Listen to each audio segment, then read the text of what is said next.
I said you better watch what you're doing, 'cause I ain't gonna stop when I'm moving. I'm headed to the top, I'ma do it. I'm headed to the top, I'ma prove it. And I could go all night, I'm sick of being nothing. All right, I'm gonna be something. I'll fight with every breath, trust me. I'ma be the one at the top, you can't touch me. I bleed with every word coming. I would rather die than be someone who's nothing. I'm the type of dude who will not remain nameless. I'm the type of dude who is headed for greatness. I'm the type of dude who could really make changes, 'cause I'm the type of dude that's becoming contagious. I'm the type of dude that will always be ageless. I'm the type of dude that will always feel shameless. I'm the type of dude that they say is fucking heinous, 'cause I'm the type of dude that you know is fucking dangerous. You are absolutely right. The way he went about it was absolutely wrong. Like, so, like I said, I'm not of my Jewish hatred that actually goes. Other than the fact that why are y'all popping out of the sewers in New York City? Annunciation Catholic Church. You couldn't call it pronounced Catholic Church? Yeah, pronounce the Catholic. You know, I've seen one or two questions about people complaining that the snow is still here from the last storm. And like, what are people gonna do about it? And I'm starting to wonder how many of you know how snow works and know about like at what temperature snow melts. And at this point, I might be calling Sauron, telling him not to close schools on Monday, because we gotta be open in the schools, you guys. Snow does not melt at 20 degrees. Okay, like, I need us to get it together. I know it's bad that more's building up, but please know that this is nature. You know,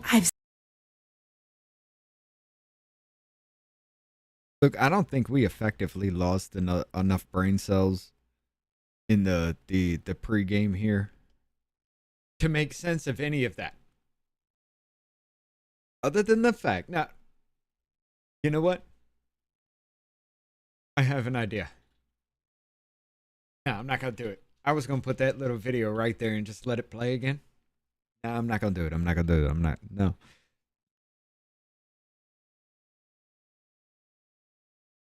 Bitch, they're not complaining because they don't understand that snow doesn't melt at 20 degrees. They're complaining that the city did nothing to clean it up. They're complaining because nobody went to fucking work to do any goddamn thing. They're complaining over the dog shit on the side of the fucking road, on the sidewalk. They're complaining about the trash building up. They're complaining that you didn't put the salt on the fucking roads and walkways and sidewalks and shit, you know, that help melt the snow.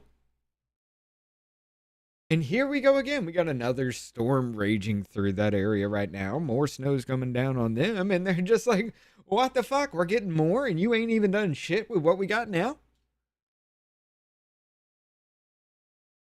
And she's drunkenly like sitting there saying, why are you all talking about the snow?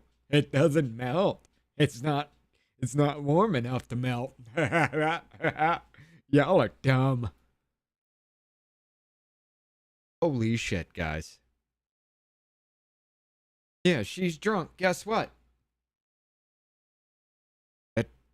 That doesn't mean she's not retarded.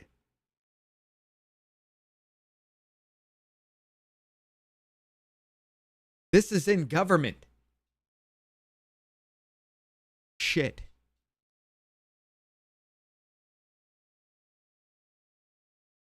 We got more retards, actually. I'm just going to be completely honest with you. I heard some of these, and it's only a few people screaming into the fucking void for 2 goddamn hours. I swear to God. We gotta hear it, though. We gotta hear it. I'm gonna try to not lose my shit on this stupid shit, but yeah.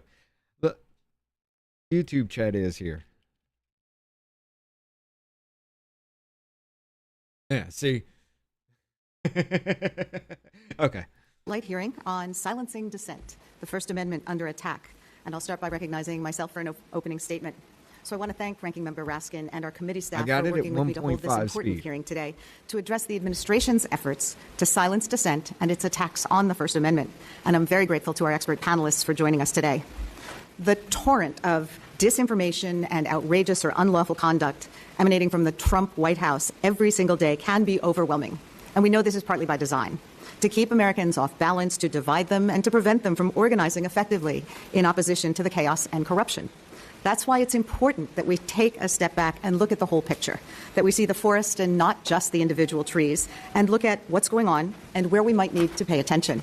And that's the purpose of this hearing, to examine how the Trump administration is using the whole of government to silence or intimidate criticism and dissent in ways that go far beyond McCarthyism or the enemy's list of the Nixon White House. And having identified the White House campaign to silence dissent, to discuss what Congress and Americans can do to fight back. This more on how the freedoms embodied in our First Amendment, the freedom of speech and religion, a free press, the freedom of association, and the right to petition. Y'all remember that man who went to jail because he snowplowed his driveway with a flamethrower? He got arrested and he said something about I have no time for this white bullshit, or I'm tired of this white bullshit. What was that? Hold on.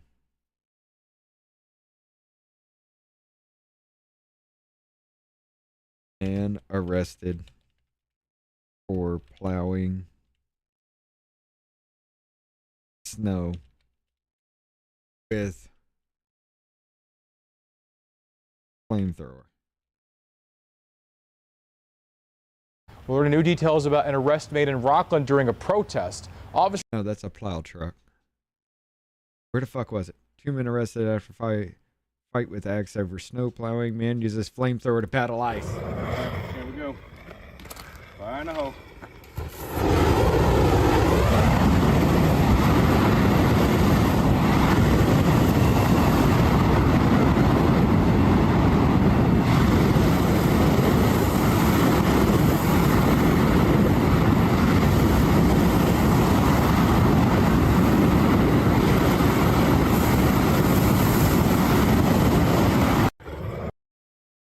And isn't the story, but yeah, dude did something like that, and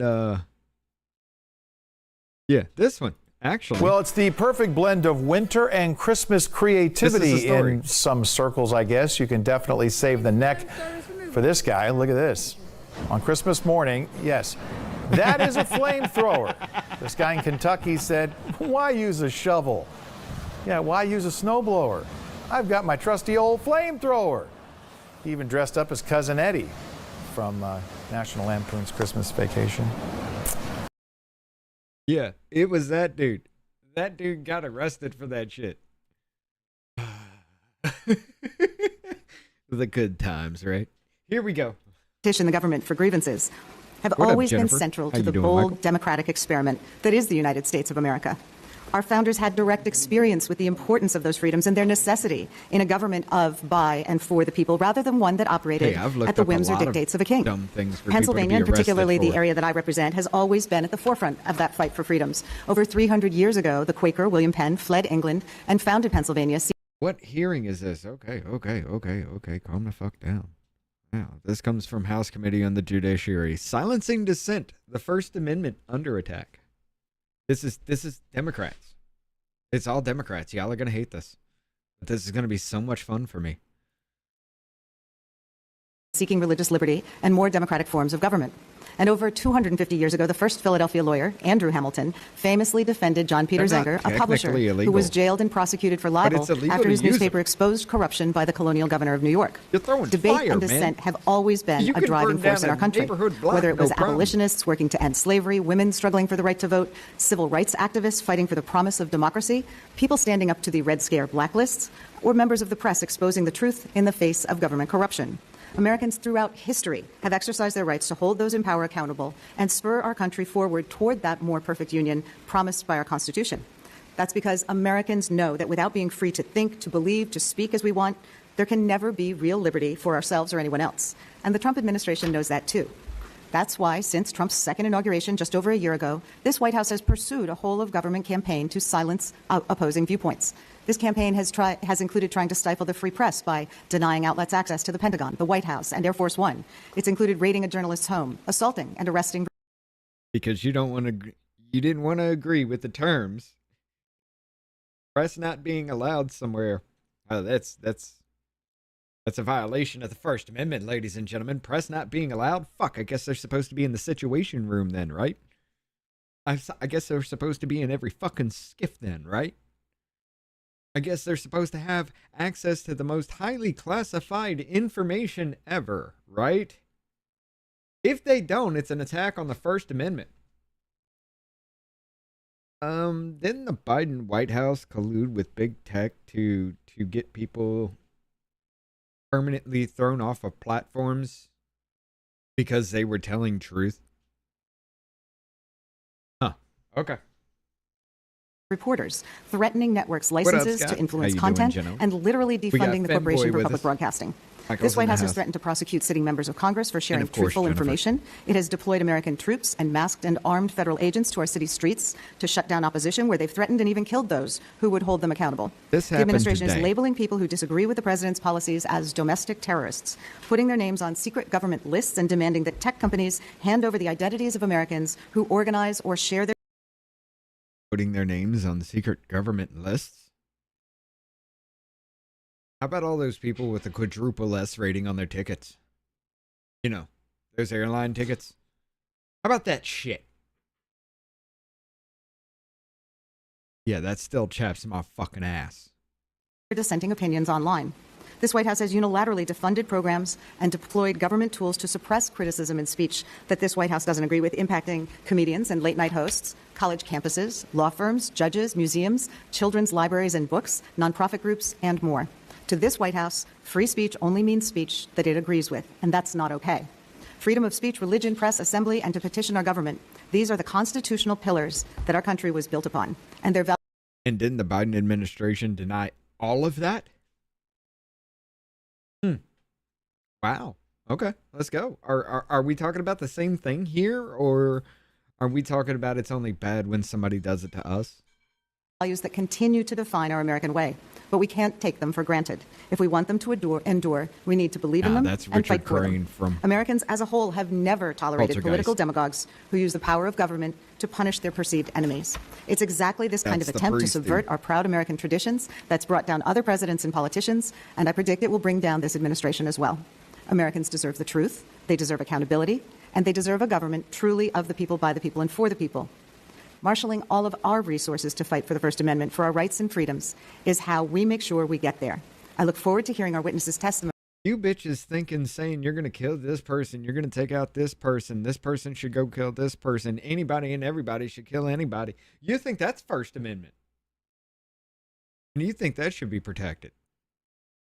But my God, it's a problem if somebody that's not us does it, right? Holy shit. Today, and I'll yield back. So at this point, it's my pleasure to recognize the ranking member of the full Judiciary Committee, the gentleman from Maryland, Mr. Raskin, for his opening statement. Thank you, Madam Chair, and thanks to our witnesses for joining us. I'm delighted to be here also with Ms. Jayapal and Mr. Garcia. Our numbers are a little bit diminished today only because of the snowstorm, which has affected some people's travel. But I want to thank everybody for continuing forward on this path and for your vision in calling the hearing, Congressman Scanlon. Alexei Navalny, in his book Patriot, says that to bring down the autocrats, everybody's got to do the one thing that they're most afraid of, which is to tell the truth every day, to debunk their lies and to expose the cruelty and injustice of the regime. And it's a powerful point, and a perceptive point, because authoritarians detest freedom of speech. They do whatever they can to crush it, because free expression is the essential threat to their power, their propaganda, and their platforming of injustice. We have never had a president more thoroughly determined than this one to stamp out the truth, to violate freedom of expression, to punish free assembly, to massacre the right to protest, or to destroy. Yo, I've never heard about the First Amendment being talked about so damn much, except in the fucking Biden administration. Not even under Clinton, not even under Bush, not even under Obama. Nobody ever talked about the First Amendment as much as they did under the Biden administration. What the fuck? Manipulate and shake down the press, the media. To be sure, other presidents have singled out political opposition or protest that they've wanted to repress. John Adams had his Alien and Sedition Act back in 1798, which they used to round up supporters of the French Revolution, dangerous French immigrants, and to stifle the pro-Jeffersonian press. Andrew Jackson deployed the Postmaster General to confiscate and criminalize the sending of anti-slavery newspapers and magazines and literature into the South before the Civil War, and he worked with pro-slavery forces in Congress to impose a gag rule against submission of anti-slavery petitions in blatant violation of... Look at the things we did while y'all were slaves. Remember when you were slaves? Yeah. Hey, slaves. They didn't even want to let you know that the war was over and you were freed. Holy shit. The First Amendment clause favoring the right to petition for redress of grievances. President Nixon conducted harassment and surveillance against the civil rights movement and the anti-Vietnam War movement, people on his political enemies list, and he used the COINTEL program to try to disrupt opposition political movements. But no president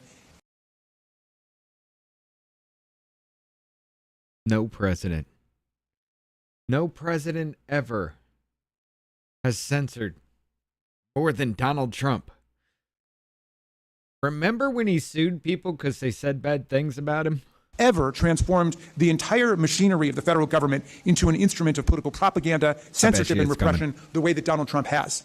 As aspiring presidential dictators go, he is simply in a class by himself, which is why America now has a no kings movement of tens of millions of Americans that has risen up to counter him. Trump makes no pretense of respecting any part of the First Amendment. He merges his insatiable greed and his authoritarian politics with his snarling dictatorial desire to stamp out any political, legislative, social, cultural, or intellectual expression that he personally disagrees with.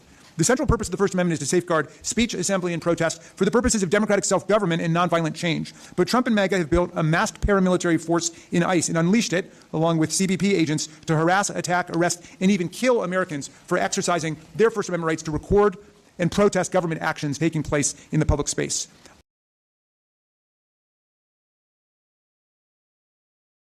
Oh, I'm sorry. You took it to a whole new retarded level. Holy shit, son. Hold on. It's a violation of the First Amendment for people out there recording as others get violent and they start tear gassing the crowd that the people that just have a video camera are in.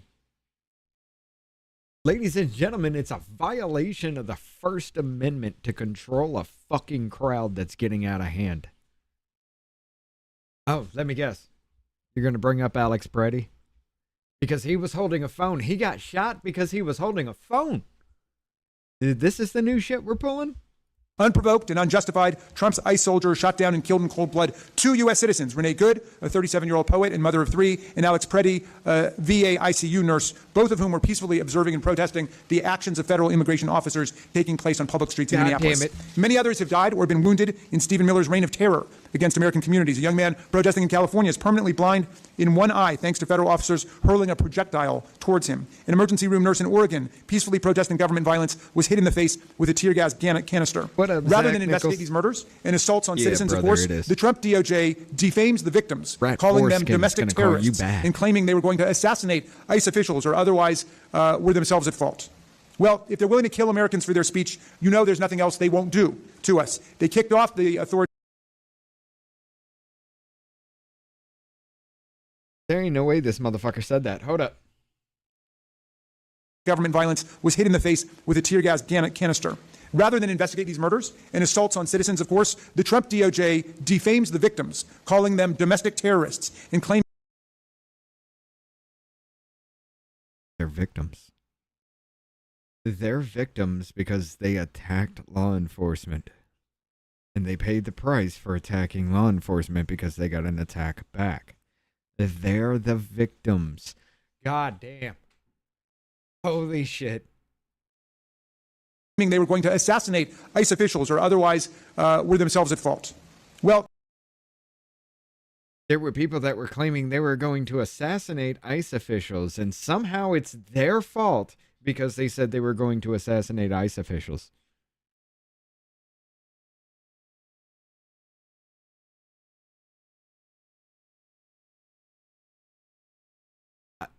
I did not successfully remove enough brain cells during the pregame for this.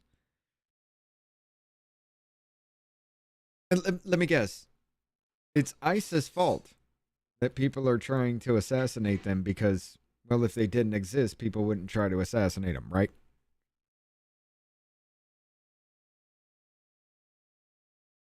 I can't wrap my head around this retardation. If they're willing to kill Americans for their speech, you know there's nothing else they won't do to us. They kicked off the authoritarian parade by issuing executive orders against law firms disfavored by Trump, purporting to ban their lawyers forever from federal contracts, federal employment, even federal buildings, including federal courthouses. These blatantly unconstitutional orders, ultimately struck down on free speech, right to counsel, and due process grounds, succeeded in intimidating enough law firms to settle with Trump to gain him and his MAGA movement $1 billion worth of pro bono services for any causes or cases that Trump chooses. Again, nothing like this has ever happened in American history. He executed a parallel shakedown on colleges and universities, threatening their grants, their financial aid programs, and their student visas if they wouldn't allow Trump to take over their admissions processes, their faculty hiring, their curricular offerings and course content. This brutal assault on academic. He was going to cut funding because people wouldn't stop overlooking white people. You wouldn't stop being racist in your enrollment. You wouldn't stop being racist having multicultural spaces that did not include white people. But if white people had a white-only space, holy shit, that's racist. Yeah, you had these places where black people and pro-Palestinian people would keep white people and Jews out of places just simply because of the color of their skin or their religion. Holy shit. Isn't that color covered under the First Amendment as well? You know, freedom of religion.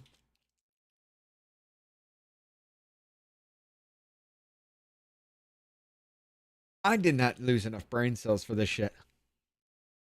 Freedom has taken a huge toll on American universities and continues to this day. Meantime, Trump has engineered a new trademark shakedown of broadcast and media entities, suing them personally for millions or billions of dollars on totally frivolous grounds, and then using the Federal Communications Commission as a weapon and a cudgel to force their compliance and settlement of fines with the president. Trump sued 60 Minutes and CBS for $20 billion for the frivolous cause of action that he thought an interview, not with him, but with Kamala Harris, was edited, in Trump's view, too favorably towards her. And then he walked away with a cool $16 million in a shakedown settlement for his personal library, all part of now a familiar pattern. When he doesn't like the news, he sues the broadcaster and unleashes the FCC on them until they pay up and agree to have a pro-Trump mega government minder or spy stationed in their office. The Republican-controlled FCC essentially blackmailed media companies Skydance and Paramount into agreeing to install a spy to police CBS News to make sure that they're being sufficiently pro-Trump in order to get approval of a merger they wanted from the FCC. Donald Trump doesn't have a First Amendment bone in his body. He calls the free press the enemy of the people.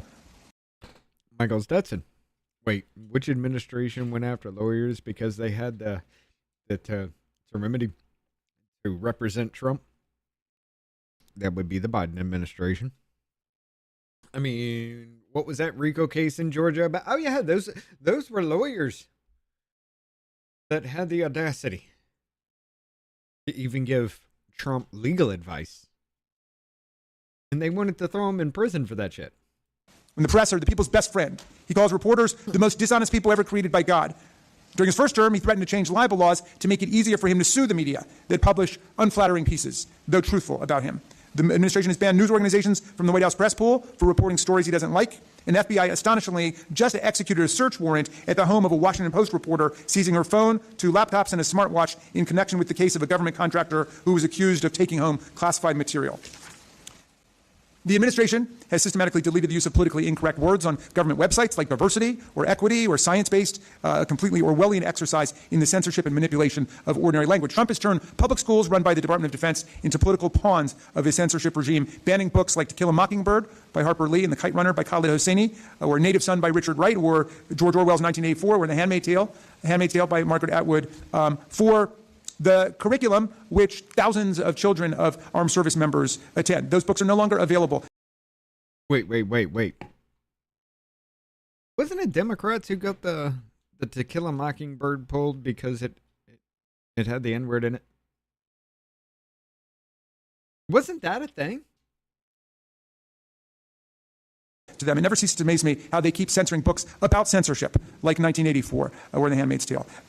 And this administration has been waging a war on civil society groups, threatening to remove the tax-exempt status of organizations critical of his administration and issuing an executive order purporting to designate Antifa as a domestic terrorist organization, despite the fact that they cannot identify its headquarters, its organizational structure, or its leadership. Well, of course, not designating the Proud Boys, the Oath Keepers, the Three Percenters, or a host of violent white supremacist groups. Well, all of these attacks on freedom, democracy... They're violent white supremacists. Violent white supremacists, because we attack them and they defend themselves. So they're violent white supremacists. The rule of law, the right to assemble, the right to petition for redress of grievances, the right to free press, all of them have kick-started in an equal and opposite reaction. Millions of people are standing up for the freedom of speech across the country, for the rights of people to protest, for the rights of the press to do their jobs unimpeded and unintimidated. The people... The right of the press to do their... I mean, Steve Baker did that, and you fucking sent his ass to prison. Owen Schroyer. What about that? Holy shit. Here we go. Minneapolis have shown us the way by engaging in collective solidarity and mutual self-help to challenge authoritarianism, and millions of Americans have been participating in the No Kings protests across the country and are getting for another one coming up at the end of March. And an astounding 3 million people canceled their Disney and Hulu subscriptions after ABC, under pressure from Trump and his FCC chair, Brendan Carr, suspended Jimmy Kimmel Live in response to a joke, calling into question President Trump's views. The show returned to air a week after the suspension. So America's still a country that loves freedom and loves the First Amendment and is standing up for the First Amendment. And that, along with courts that are increasingly taking on the president, will be our way through this before we can get to the next election. I thank, again, Ms. Scanlon for organizing this, and thank our panelists for their participation. And I look forward to the dialogue today, and I go back to you. This is going to be retarded. So we welcome our panelists and thank them for participating in today's hearing. I'll now introduce each of the panelists, and after each introduction, we'll recognize that panelist for his or her oral testimony. This is going to be an exercise. Our first panelist is Rachel Goodman. Ms. Goodman fucking co-leads Protect Democracy's Free Expression and the Right to Dissent team, working to protect speech and press freedom through litigation and other forms of advocacy. Rachel has developed and filed impact litigation for 15 years, including leading Protect Democracy's Law for Truth project. She earned a JD from NYU School of Law, where she was an Arthur Garfield Hayes Civil Liberties and Civil Rights Fellow and elected to Phi Beta Kappa, and she earned a BA with honors from Yale College. Ms. Goodman, you are recognized for 5 minutes. Thank you. Ranking Member Raskin, Ranking Member Scanlon, members of Congress, thank you for inviting me to speak on this important subject. I serve as Special Counsel and Free Expression Program Lead at Protect Democracy, where our mission is to prevent the United States from declining into a more authoritarian form of government. Modern authoritarianism consolidates power not by eliminating elections, but by tilting the playing field to ensure that the regime in power stays in power. Accordingly, we work to preserve You mean like the Democrats were fucking doing, apparently, especially with 2020, because they couldn't cover that amount of bullshit up? Holy fuck. Millions upon millions, at least 2.4 million of the 7 million Joe Biden had. At least 2.4 million were illegal ballots that were actually cast. All across the country. Americans' ability to fairly compete for power through elections, which means maintaining the civic space to get informed, organize, and dissent. It is through that lens that we approach the Trump administration's attacks on the First Amendment. Oh my God. Aiming to quash dissent is a hallmark of the authoritarian playbook, the strategy through which modern autocrats have sought to erode democracy. Unlike democracies, autocratic regimes are threatened by the very existence of private spaces, which can nurture dissent and incubate collective action. In my statement today, I'll describe... So is that why you got Gab and Getter and all these other platforms that were popping up, because you were taking over things like Twitter and YouTube and all that other bullshit, Facebook, because you were making plays at all the big tech social medias where people would actually talk to each other and share information? Other ones were popping the fuck up, and you made sure it was impossible for anybody to ever see them or hear about them or even know they existed. Yeah, but if you don't like our rules, build your own platform. Oh, we did. Here it is. No, that's illegal. You can't do that. It's bad. We need to remove you from all the app stores so nobody knows you exist. They have to go far around and above and beyond to get to your platform because you created one we can't control. Are we just gonna forget that fucking happened? Some of the ways in which this administration has followed the playbook, aiming to push its political opposition off the playing field of public life. First, the administration has sought to undermine civil society organizations that it perceives as oppositional in order to entrench power. Presidential Memorandum NSPM 7, Countering Domestic Terrorism and Organized Political Violence, paints organizations on, quote, the left as part of a network of dangerous extremists and cites views on, quote, migration, race, and gender, among others, as worthy of. Motherfuckers, right now you got people that are working in tandem in shifts. They're organized. They got leadership. Just to sit there and interrupt ICE on the streets and everything like that. Are you sitting here telling me that the right is so organized like that they got some shit going on that nobody's ever heard of? Because let's just be honest, the right has no organizational skills. They can't get together on anything. Right? They're all working to fucking to feed their fucking families and keep a roof over the damn heads. They can't go out and do that shit. They have to pay for your bullshit. Suspicion. Although it is not clear precisely which organizations are being targeted in response to this directive, that uncertainty enhances its intimidating effect. This tactic echoes very closely that of authoritarian leaders in Russia, Hungary, Georgia, Slovakia, and beyond, who have legally disarmed civil society actors and other political opponents by labeling them as dangerous foreign agents. I'm sorry, what was that attack on all the conservative independent voices? You know, you were saying that they were being paid by Russia and China and all these other things. Oh my God, Israel gave them $7,000 to spread this propaganda. Yeah, that was you. That was all fucking you. Second, the administration has conducted an extraordinary campaign of suppression aimed at silencing opposition to its mass deployment of federal forces in American cities. As we would expect to see in a healthy democracy in response to unpopular actions, Americans have exercised their First Amendment rights amid these deployments in a myriad of ways, using speech and signs, observing and recording law enforcement, and praying outside detention facilities, among others. This protected conduct has been met with innumerable unconstitutional uses of force, as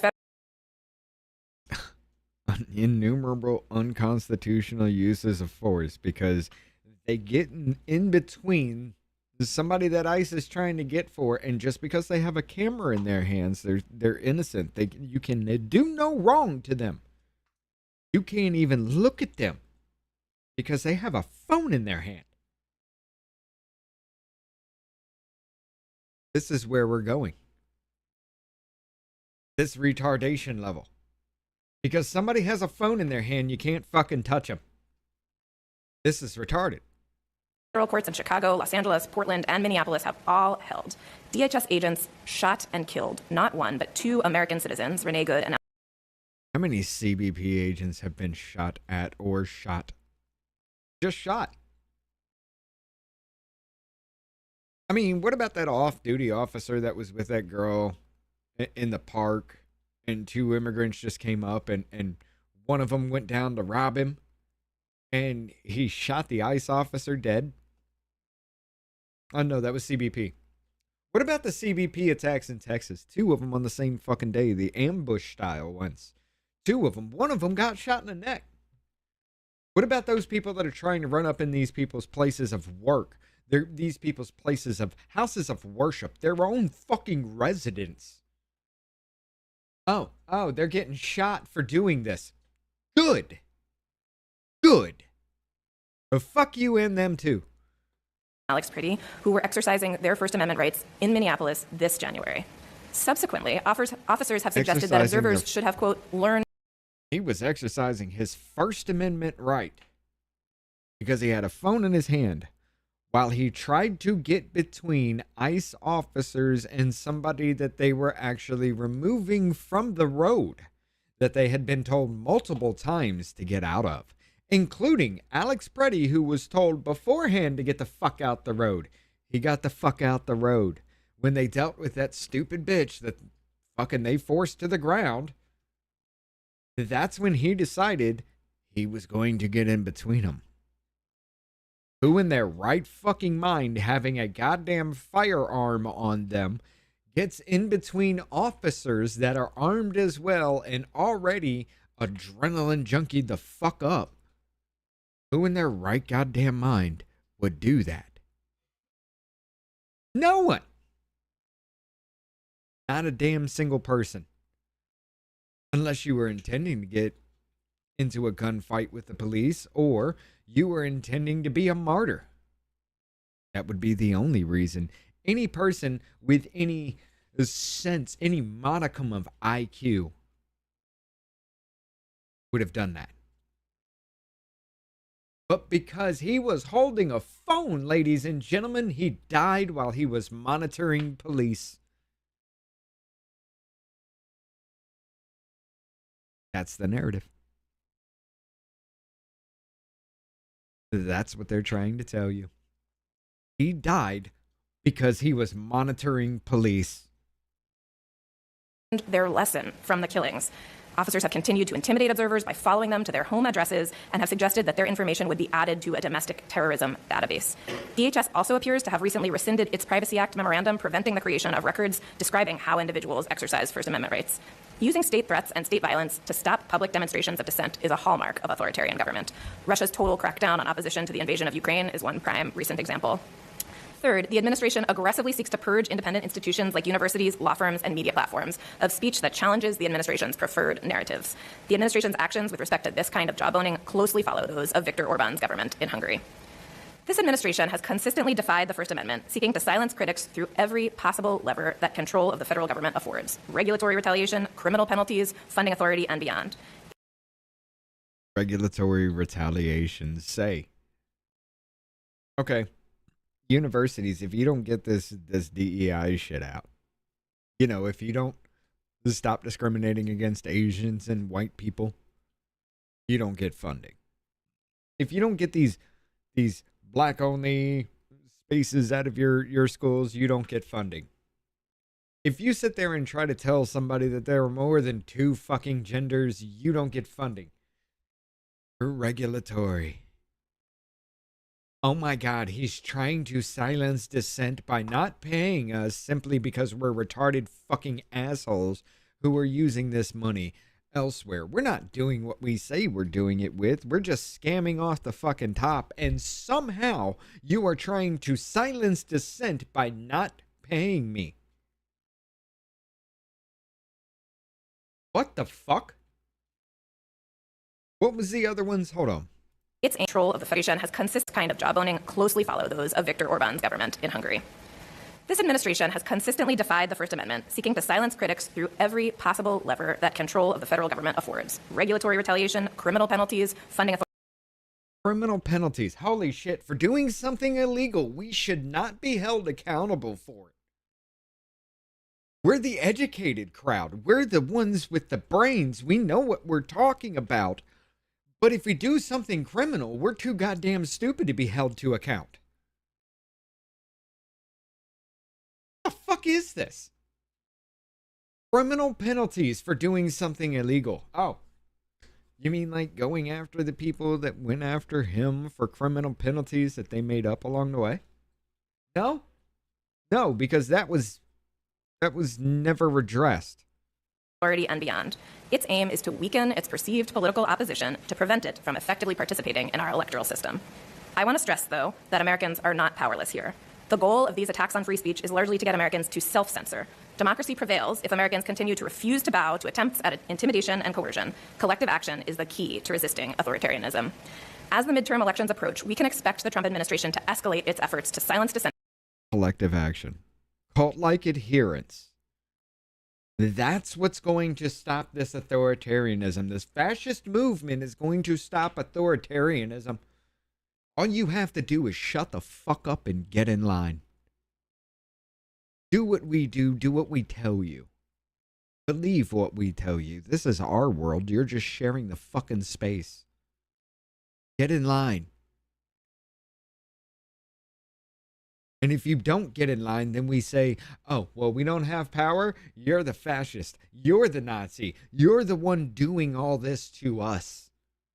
Every fucking time. And then you get in, you do all the fascist Nazi shit, and then you get out again claiming everybody else is the fascist Nazis. Look, we're fucking tired of it, dumbass.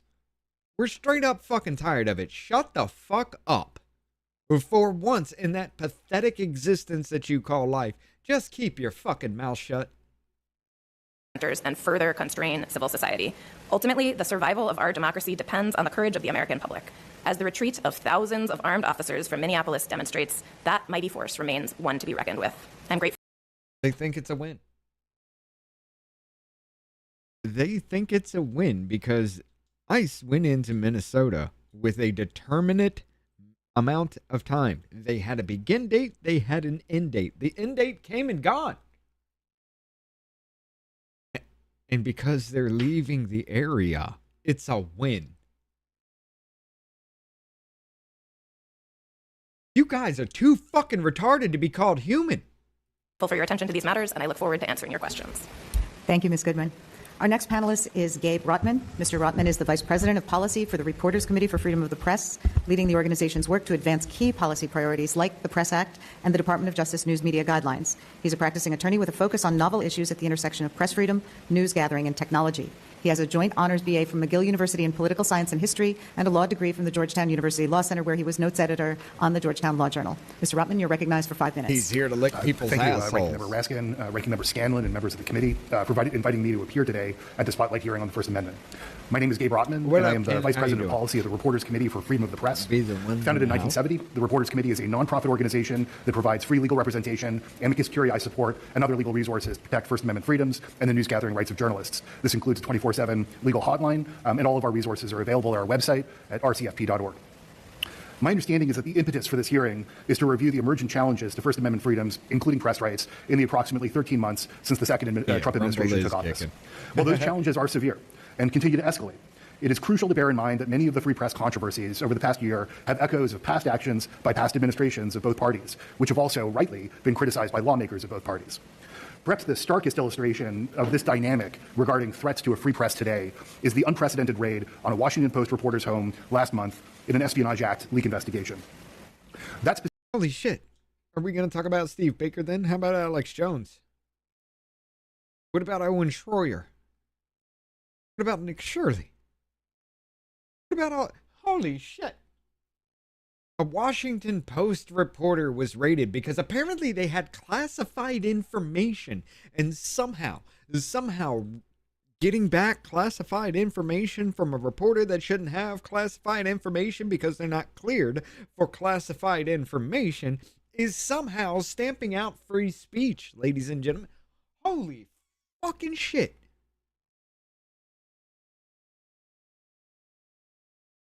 Dude, the lard in your fucking ass must have clogged up the fucking neurons in your brain.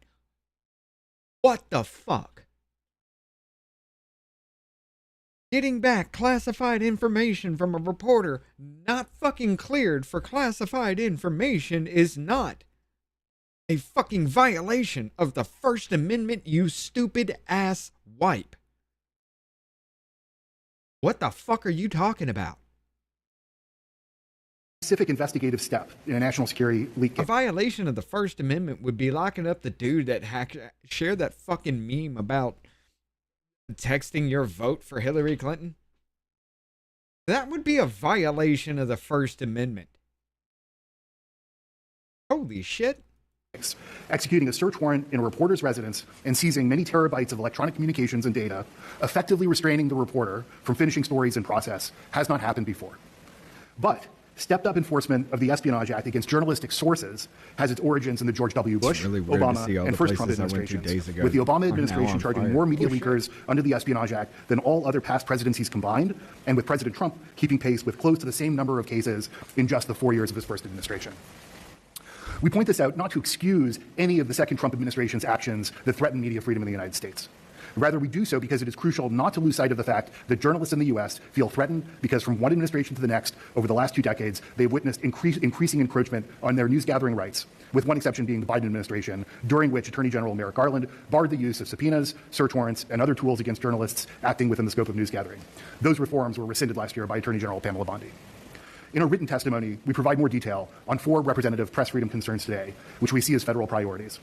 Wait, so Biden made it temporarily... Biden made it a thing where you can't go after reporters? Holy shit, guys. Holy shit. No wonder nothing was ever done about the fucking lies and propaganda put on the...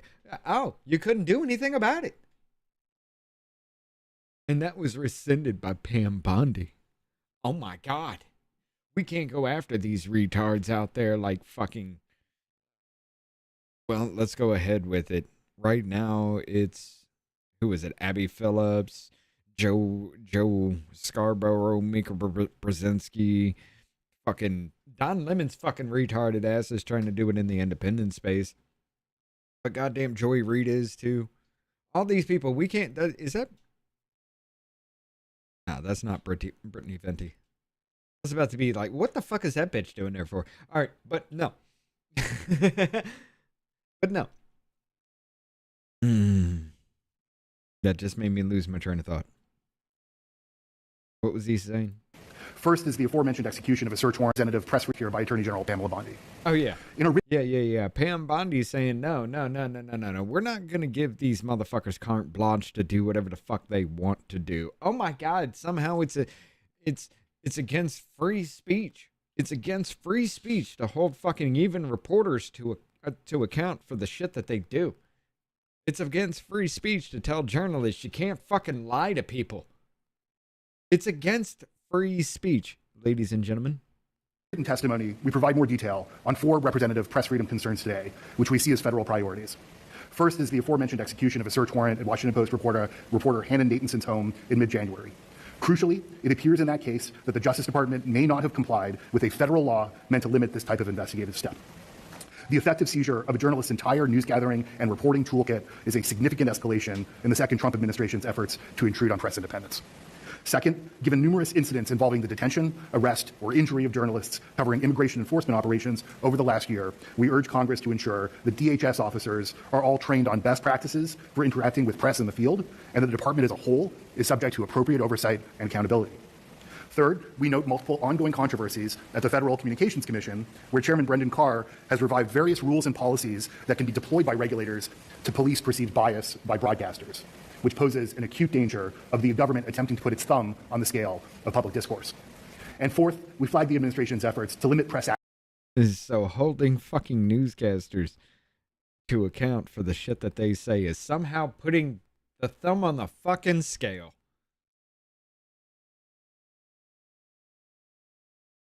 Not keeping people like, you know, Whoopi Goldberg and Sonny Hostin.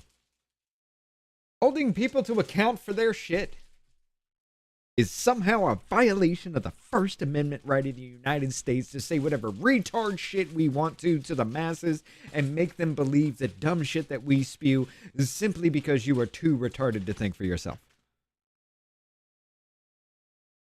Holy goddamn fuck.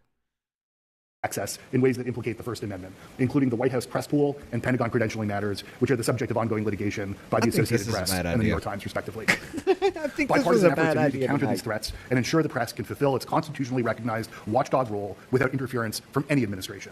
Fortunately, we've seen that bipartisan consensus over the past decade with, for instance, a federal reporter's privilege bill, Ranking Member Raskin's Press Act, passing the House without objection in 2 consecutive Congresses. Thank you again for inviting us to be here, and I look forward to your questions. Thank you, Mr. Rotman. Our next panel. Wait, his press, dude? Say that again, dude. Any administration. Fortunately, we've seen that bipartisan consensus over the past decade with, for instance, a federal reporter's privilege bill, Ranking Member Raskin's Press Act, passing the House without objection in 2 consecutive Congresses. Thank you again for inviting us to be here. And I thought it said it's like his press. Thank you, Mr. Rotman. I was like, okay, fine. Our next panelist is Bess Kalb. Ms. Kalb is an Emmy-nominated comedy writer and New York Times bestselling author of Buffalo Fluffalo, a series of children's books, and as well as the memoir Nobody Will Tell You This But Me, a New York Times book review editor's choice. She wrote for 8 years for Jimmy Kimmel Live, for which she won a Writers Guild Award. Damn. She has written for the Emmy Awards, the Academy Awards, the... A Jimmy Kimmel writer. A Jimmy Kimmel. We're going to hear some shit about Jimmy Kimmel. Al Smith Dinner and the 2020 Democratic National Convention. She is a contributor to The New Yorker and This American Life. Ms. Kalb, you're recognized for 5 minutes. Here today. Thank you so much, Representative Scanlon, Ranking Member Raskin, the members of Congress here today. I'm honored to be here representing the millions of Americans who did not go to law school. So what am I doing here? I'm a comedy writer. I wrote for Jimmy Kimmel Live for 8 years, as Ranking Member Scanlon said, and I'm an author who recently got back from a national tour for my picture book series, Buffalo Fluffalo. So the fact that I am sitting here in a navy blue business suit... Damn it, Jennifer with the dono. What is the name of the hearing of what committee? I said that earlier. It is the House Committee on the Judiciary, silencing dissent, the First Amendment under attack. This bitch wrote for Jimmy Kimmel. She thinks she's a comedy writer. She wrote for Jimmy Kimmel. No wonder this fucker wasn't funny. In the Capitol building, surrounded by my esteemed co-panelists. Can we talk about that for a second? Like, all of these writers for all of these late night comedy talk shows, why are they never fucking funny? You got so many damn writers and they're all fucking stupid. Buffalo Fluffalo sounds like a weird porn.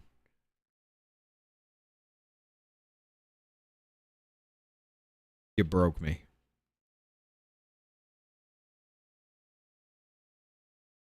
But you're not wrong. At a hearing about the First Amendment means something has gone very, very wrong. I gotta say, I didn't see this coming. I thought we were entering a new golden age of free speech. On January 20th, 2025, President Trump, on his very first day in office for the second time, announced a presidential action called, quote, restoring freedom of speech and ending federal censorship, which was a big relief because I had some concerns about how he felt about speech he didn't much like. My first brush with this president happened in 2017. At the time, I was doing a recurring joke bit on Twitter before it was owned by the world's richest and most online man, Elon Musk.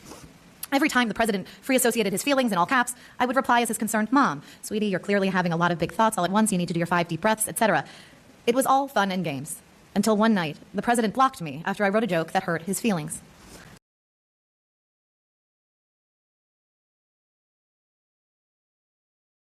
There ain't no fucking way. There ain't no fucking way that it's this bitch. Is it this bitch? She sued because the president blocked her on Twitter. Fuzzy buffaloes and the buff. Holy shit. It is that bitch, isn't it? I was confused at first and thought the account had mercifully been deleted, but it turned out that the man in the Oval Office couldn't take a joke and wanted to make sure he didn't have to hear one either. The Knight Foundation sued him to get him to unblock me and several others without my involvement, though I thank them. The Second U.S. Circuit Court of Appeals in New York ended up having to rule on this, and the Supreme Court took the issue up too. He quite literally made a federal case of a joke. The problem here is not that jokes bother this president. It's that he is in the habit of looking for ways to silence the joke tellers. I should tell you a little bit about... Wait. No.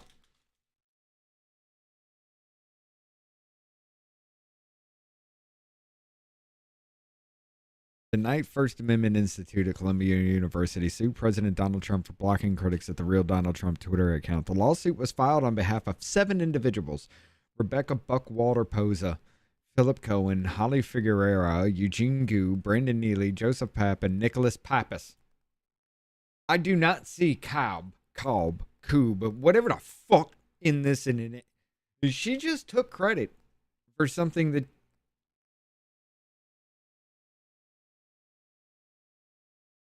he quite literally made a federal case of a joke. The problem here is not that jokes bother this president. It's that he is in the habit of looking for ways to silence the joke tellers. I should tell you a little bit about one of my former jobs. When I wrote for Kimmel from 2012 through 2020, I was responsible for pitching about everyone: Democrats, Republicans, Kardashians. This was never supposed to be a job where I'd have to know anything more about the founding documents than an off-color joke about John Hancock. For late-night comedy writers. Hi, Mom and Dad. So you didn't need to know shit, but offhand jokes that were never fucking funny in the first place. You just admitted you didn't need to know shit about anything that you were saying. You just offhanded comments. And somehow you just took credit for suing the president because public figures shouldn't be able to block people online. You took credit for that shit, even though those 7 individuals at the Knight Institute were suing on behalf of, none of them were you.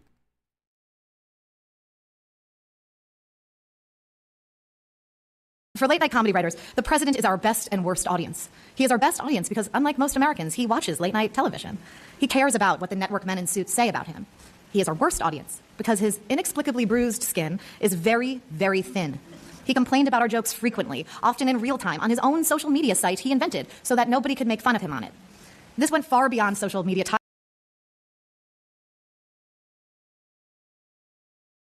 So Truth Social was invented so he could he could post whatever he want to and nobody can make fun of him for it.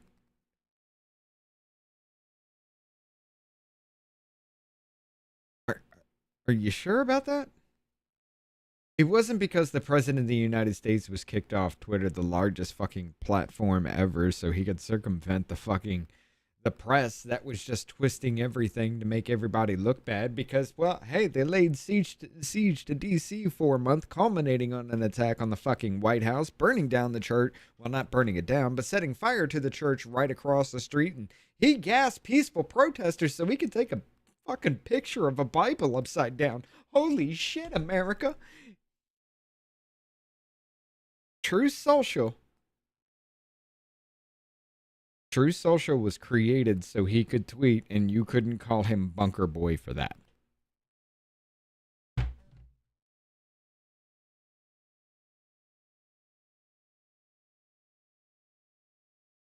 Yo, this whole thing of living outside of reality is incredibly fucking dangerous. And it just goes to show you that there is no humanity in these fuckers at all. They're not human. And I do mean that from the bottom of my fucked up ass heart. They're not human. Raids when this year, as Ranking Member Raskin mentioned, after Stephen Colbert told jokes about that $16 million settlement CBS personally paid to Trump, the Late Show with Stephen Colbert was bulldozed like it was the East Wing of the White House. Then months later, emboldened by the Colbert precedent, the administration had Jimmy Kimmel Live briefly yanked off the air when the show's monologue displeased the president. I want to be fair. The Trump administration denies responsibility for these cancellations, much as the mafia is continuously surprised that so... Wait. Jimmy Kimmel was not... The president had nothing to do with Jimmy Kimmel. That was the whole fucking network parent, or the network companies saying, no, don't say these things. And then all of a sudden, oh my God, he says them. Fine, we're going to hold you to account. And then he cried and whined and, oh my God, leftists took to fucking attacking a goddamn, and somebody who wasn't even affiliated with the people that host Jimmy Kimmel. And if they're just going to attack them because they hold the fucking brand name, well, they'll come after anybody and everybody once they figure out who's really in control of the situation here. And they're not going to listen to why we did it, so just bring him back. The Colbert Show, the Colbert Report, Jimmy Kimmel, both of these shows were because of the network themselves. And somehow it's Trump's fault because this is the reality we live in. This is the failure of humanity to weed out this absolute retardation from the genetic gene pool. We failed humanity for this. So many people end up in the East River with cement blocks on their feet. But what can we say? What we can say for sure is that this president that so prized free speech and so loathed censorship was positively giddy on Truth Social about the literal cancellation of these comedians. He was so excited, he misspelled the word canceled. The president wrote, "Great news for America. Comedians. The ratings challenge Jimmy Kimmel show is canceled. Congratulations to ABC for finally having the courage to do what had to be done. Kimmel has zero talent and worse ratings than even Colbert if that's possible. That leaves Jimmy, Fallon, and Seth, two total losers on fake news NBC. Their ratings also horrible. Do it, NBC. President DJT." Then he got back. Okay. So because this public figure said something about this public shit that was going on because the parent company was going to terminate their shows for going against FCC regulations, the parent fucking company said this is a bad idea, we're going to pull your shit.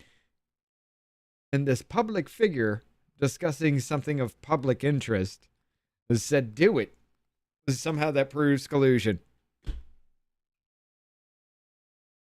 Well, then I guess every fucking lefty is colluding with every other fucking lefty out there to kill people like Charlie Kirk. Because if you said anything on that subject, well, you killed Charlie Kirk yourself. Do you see how retarded that sounds? So sitting here saying that he went after, I knew this was coming when she was, she was a writer for Jimmy Kimmel for 8 years. I knew this shit was coming up.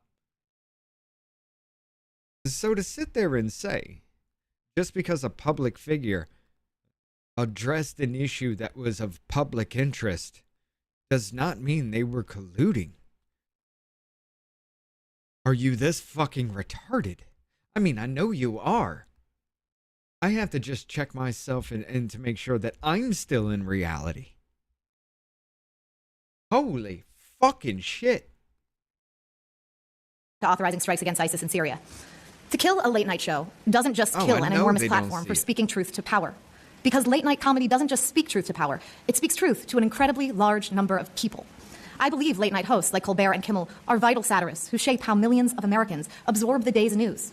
At 11:30 every weeknight, millions of people all over the country, just before their melatonin gummies hit, listen to what these comedians have to say about what happened in America that day. And under any administration, they are powerful voices of criticism and dissent. Network late night hosts like Colbert and Kimmel have used. They gotta take their melatonin gummies and they listen to these shows right before they fall asleep.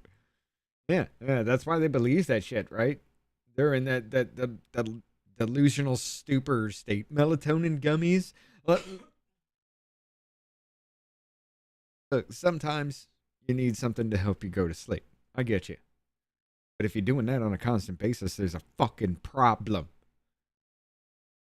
And I guarantee you all these lefties are eating these melatonin gummies like they're fucking candy off the shelf because they have too many mental issues that keep them up all night because they're too goddamn retarded to function. Is there something in melatonin gummies now? Something like they're making them retarded, or how is this working? Their huge platforms to make tangible, incremental ideological change through satire, dressed up in a suit, in the hope that maybe someone who stayed up after the evening news on CBS or ABC will hear the news reflected back at them through a lens that is openly critical of the government, no matter who is in the Oval Office. And that can shape an electorate's opinion. Wait. Openly criticize the government, no matter who's in office. Okay, so all these news stations... They were licking Biden's asshole and straight up lying about every fucking thing every fucking day. They weren't openly critical about the Biden administration. They helped cover the shit up. What the fuck? So you want to be openly critical about the government no matter who's in office? Cool, fine. I'm all for it. Let's fucking go. But don't sit there and play like you stand on some kind of moral high ground, bitch. You were trying to lick Biden's asshole. Instead of asking him real questions, you were asking about his favorite fucking ice cream flavor. As the motherfucker was clearly too goddamn retarded to be called a president, you still touted him like he's the sharpest man on the fucking block. He is the best and brightest human being in existence. Oh my God. At 80 fucking years old, there's CPAP lines on his fucking face. This motherfucker's going to his goddamn doctor every fucking week. He's flying out and spending more time on vacation in his home than anybody and any other fucking president, but he's so goddamn great. Shut your fucking cocksucker. What the fuck? And let's be clear, they're also doing interviews with The Bachelorette. But these permanent and temporary cancellations aren't just about controlling jokes. They're about controlling criticism of the administration and its corporate bedfellows. I've never done that, It is the state using its power to shape what is profitable to say. And we've learned nothing if not this. The bottom line comes first, even before the First Amendment. I have little doubt that CBS was in part compelled to end Colbert's show to avoid regulatory retaliation by the administration after CBS's parent... I have little doubt that.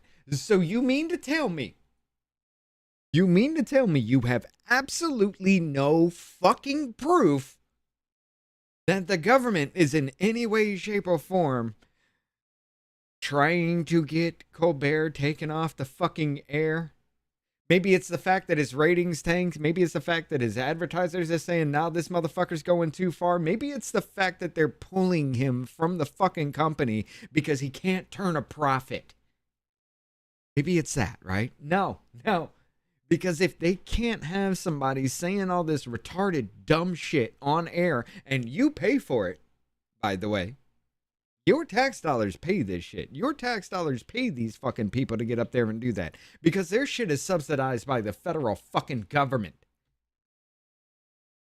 So cutting spending by the federal fucking government on useless, worthless fucking pieces of shit like Stephen Colbert, who went from actually being, some would say, an entertaining figure on The Daily Show with Jon Stewart to doing the Colbert dancing like a fucking puppet next to fucking needles, people in needle costumes, the vaccine dance. Holy goddamn fuck, what happened?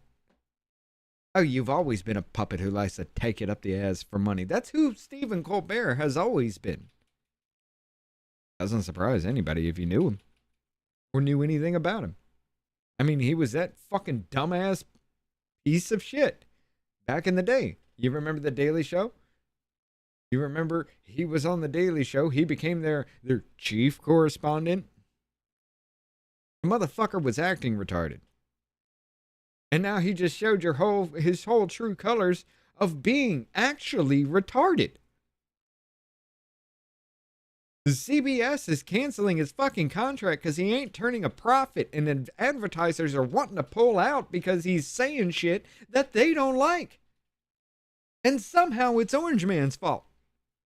Company Paramount merged with Skydance Media, which I believe is a trust fund for one of the Ellison kids. And there is no doubt that this September's retribution against Jimmy Kimmel Live was due entirely to the host's criticism of our current president, despite the FCC's contention that it was for misinformation and sick jokes, which really just grabs me by the, I'm not going to say that in congressional testimony. There is no doubt that the president is so personally bothered by what comedians say that the FCC is willing to disappear any mouthpieces that might hurt his feelings in a shocking, and according to people with many more degrees and expertise than I, unconstitutional way. And here's how that trickles down. The censorship of free speech we have witnessed from the highest office in the federal government has emboldened Americans. According to people with many more degrees than I. So it's saying, okay, so it's unconstitutional because these retards say it is, and these retards having a higher IQ than I do. Or at least on paper, because, well, fuck, apparently anybody can be in college and graduate from fucking college. Look how many retards we got going around. As long as you can read it right, ladies and gentlemen, America, apparently you can make it through college. It's no longer a stepping stone. It's no longer an actual high achievement. As long as you can read and write, you'll go through college. Just do what we say, and we'll pass you. Used to think the bar was something really fucking hard to actually pass, but apparently you can be functionally retarded and still become a lawyer. Does that scare anybody yet? And sacred positions of power from the state to the local to the school board level, which is where I found myself just weeks after Kimmel's suspension.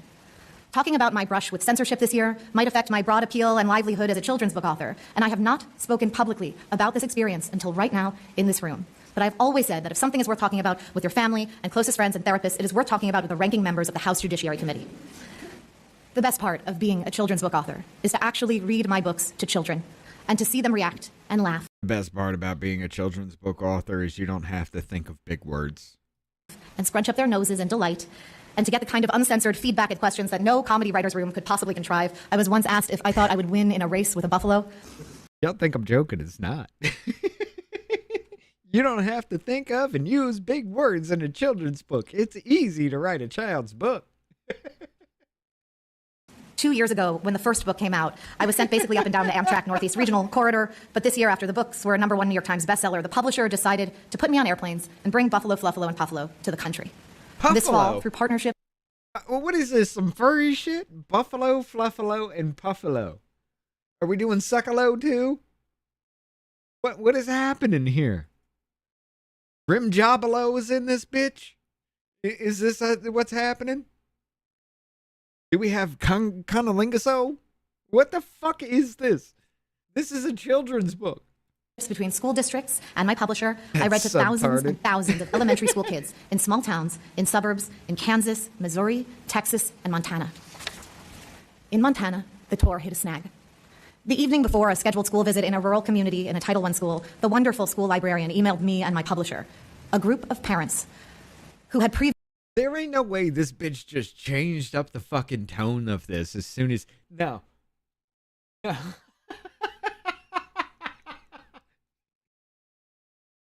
she's reading this speech like she's reading to a fucking child. She turned the page and changed the tone to be like, oh my God, now we got to get serious. We were joking around before, but let's get serious now. Adam, what's up? Previously caused a stir at a school board meeting where they successfully campaigned to ban certain books from the library, decided to ban me. I gotta hear that. School board I gotta hear emailed that me again. and Sorry. the evening before a scheduled school visit in a rural community in a Title I school, the wonderful school librarian emailed me and my publisher, a group of parents who had previously caused a stir at a school board meeting where they successfully campaigned to ban certain books from the library, decided to ban me. They emailed the school superintendent en masse with jokes I had written in my life as a political comedy writer and told the superintendent that if I came to read my book about prairie animals and their feelings to the kids, they would show up and make a scene in front of the children until I left. The visit was canceled. I should say, the kids they were threatening to do this to are around the same ages as my own two boys, who are 4 and 6.5, and are watching. And I love these kids in the school who had never had an author visit and had been reading the book. These kids have never had. These kids have never had a fucking thought one in their head. With their teachers and making art projects about a buffalo and preparing very thoughtful questions for me, would have shown up for a scary event where their parents barged in to the library and screamed at the lady in the dress, holding up a picture book and doing a buffalo voice. Hey, cunt. What about Don Lemon and that whole crew who actually kidnapped children and kept parents from their children as they were trying to run up there and scare every single person in the church because they thought the pastor was an ICE agent? It wasn't the pastor that was the ICE agent. No. They just ran up in a church and just accused somebody of being an ICE agent, saying their judgment day is here and they need to repent and all this other bullshit, scaring the ever-living fuck out of every single one of them and stopping their parents that were there from getting to their kids who were in a daycare. They kidnapped children. What are you talking about? It isn't some great national tragedy that a story time was canceled, but it is a harrowing indication of how a joke can be wielded against its writer by exactly the same movement that railed against cancel culture to defend jokes that punched.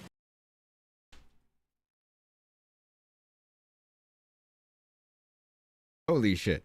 Knowing you were writing for Jimmy Kimmel and all that other good shit, I know full fucking well during the whole censorship with the Biden administration, you were trying to herald that shit. I don't even have to go looking to make sure that that statement is actually 100% true. Holy fuck. You were sitting there saying things like, you have the freedom of choice, but not the freedom of consequences. And now that freedom of choice, but not the freedom of consequences comes back to bite you in the ass. And somehow it's, oh no, I'm a victim.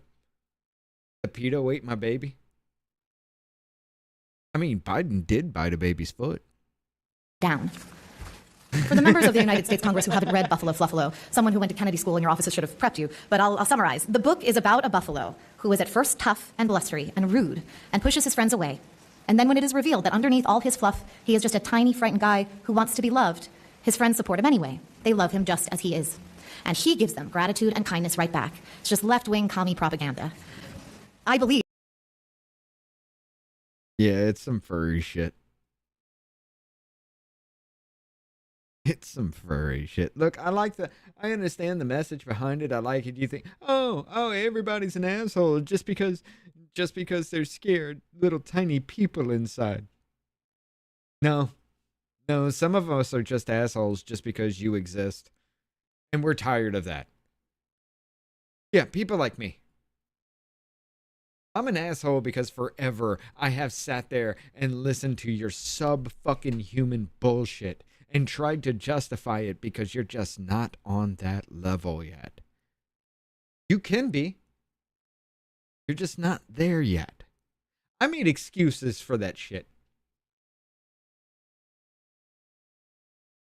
I'm not going to make excuses now. You are a subhuman, troglodytic fucking retard.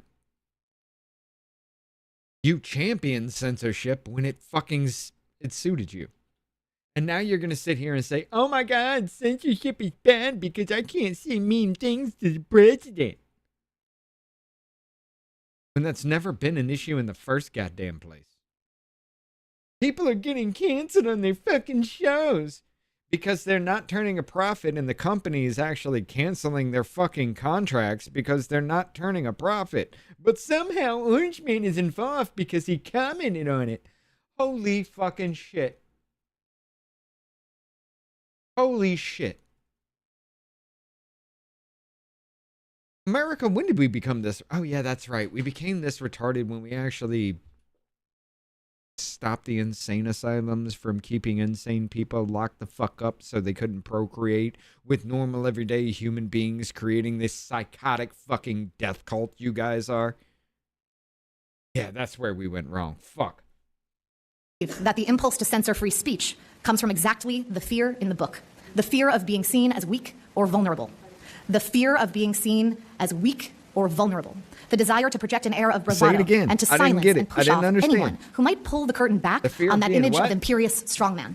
A true leader is only as strong as the joke he can take at his own expense.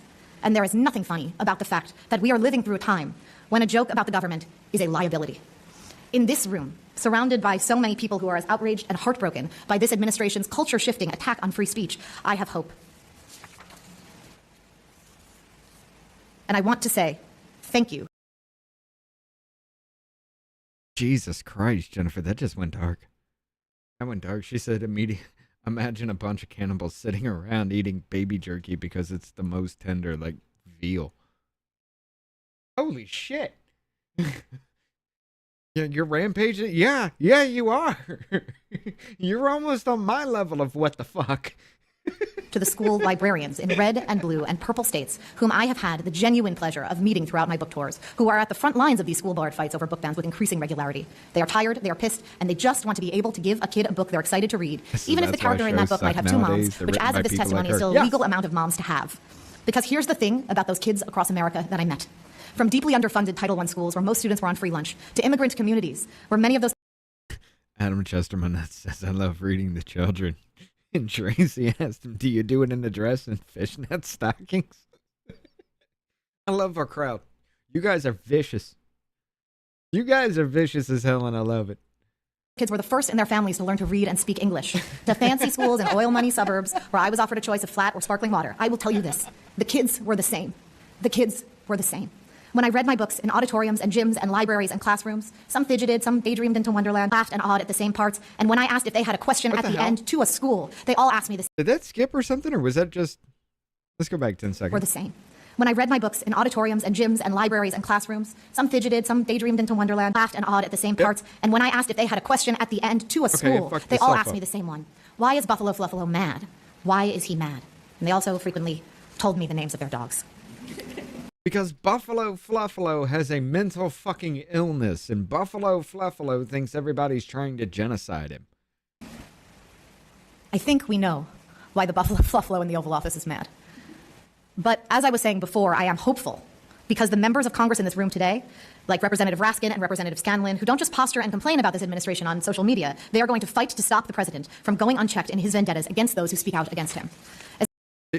Did she just say we understand why the furry in the White House is mad?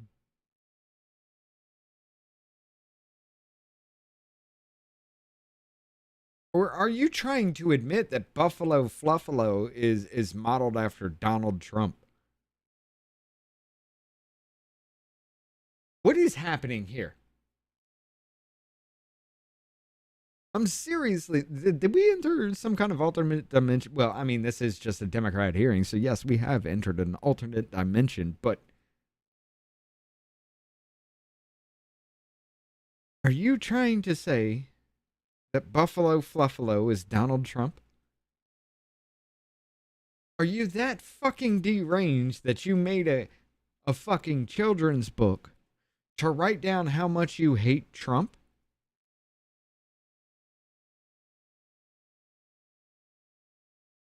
Yo, after the whole eating shit and teaching kids how to do oral and anal and all that other bullshit that we've taken, can we get rid of this shit? Please? Let's just fucking do that. Apparently we need to get rid of Handmaid's Tale because every fucking left-wing libtard lunatic out there thinks that they're just going to be baby maker factory. Nobody wants to fuck you. You wouldn't be baby making factories. You'd be dead motherfuckers. Because in that story, if you didn't pop out babies, you were dead. Nobody would want to fuck you. You're all fat losers any goddamn way. I take that back. A man will stick his dick in anything. As a comedy writer and generally conflict-averse coward, I do believe that jokes can be an effective tool for speaking truth under authoritarianism. So I take comfort in the words of my fellow author J.D. Vance when he spoke last year at the Munich Security Conference, the funniest of all conferences. He said, "In Washington, there's a new sheriff in town, and under Donald Trump's leadership, we may disagree with your views, but we will fight to defend your right to offer them in the public square, agree or disagree." I'm not sure if anyone in the room can get the vice president a meeting with his boss, but that little whippersnapper from Yale has some ideas. Vance went on to the crowd in Germany. Now, within living memory of many of you in this room, the Cold War positioned defenders of democracy against much more tyrannical forces on this continent. And consider the side in that fight that censored dissidents, that closed churches, that canceled elections. Were they the good guys? Certainly not, and thank God they lost the Cold War. Thank God indeed, and may God continue to bless the United States. I look forward to your questions. Thank you. Thank you, Ms. Cobb. Okay, that last little bit, what the fuck did that have to do with the goddamn thing? You were talking about Russia.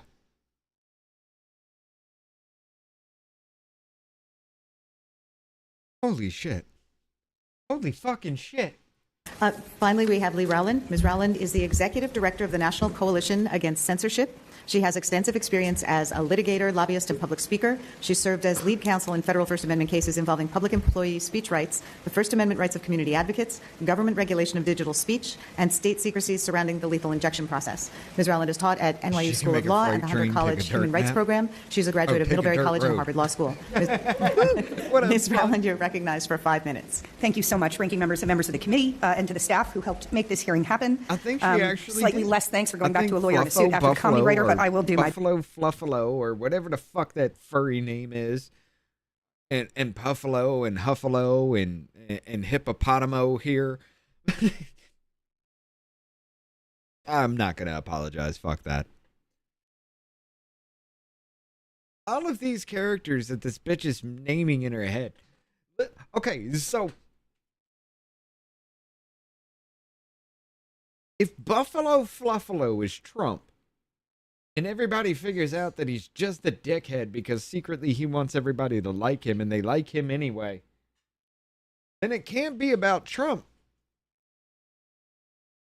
Because he's Hitler in your view, right? Unless you're saying you like Hitler. In that case, every bit of this makes sense. And that's the only way it does.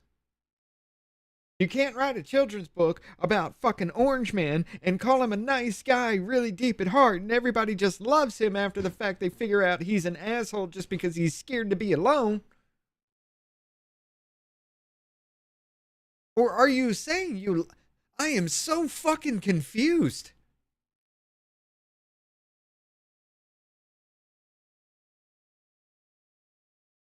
No wonder fucking Jimmy Kimmel failed. He had this bitch writing for him. Best. I also want to thank my colleagues, the hardworking staff of the National Coalition Against Censorship, who helped compile this truly Herculean testimony, which I submitted in writing to the committee, even as their day jobs are busy defending free expression. The National Coalition Against Censorship, which I direct, is a 50-year-old organization. We are a nonpartisan, nonprofit coalition of over 60 also nonprofit, nonpartisan groups banded together to defend the freedoms of thought, inquiry, and expression.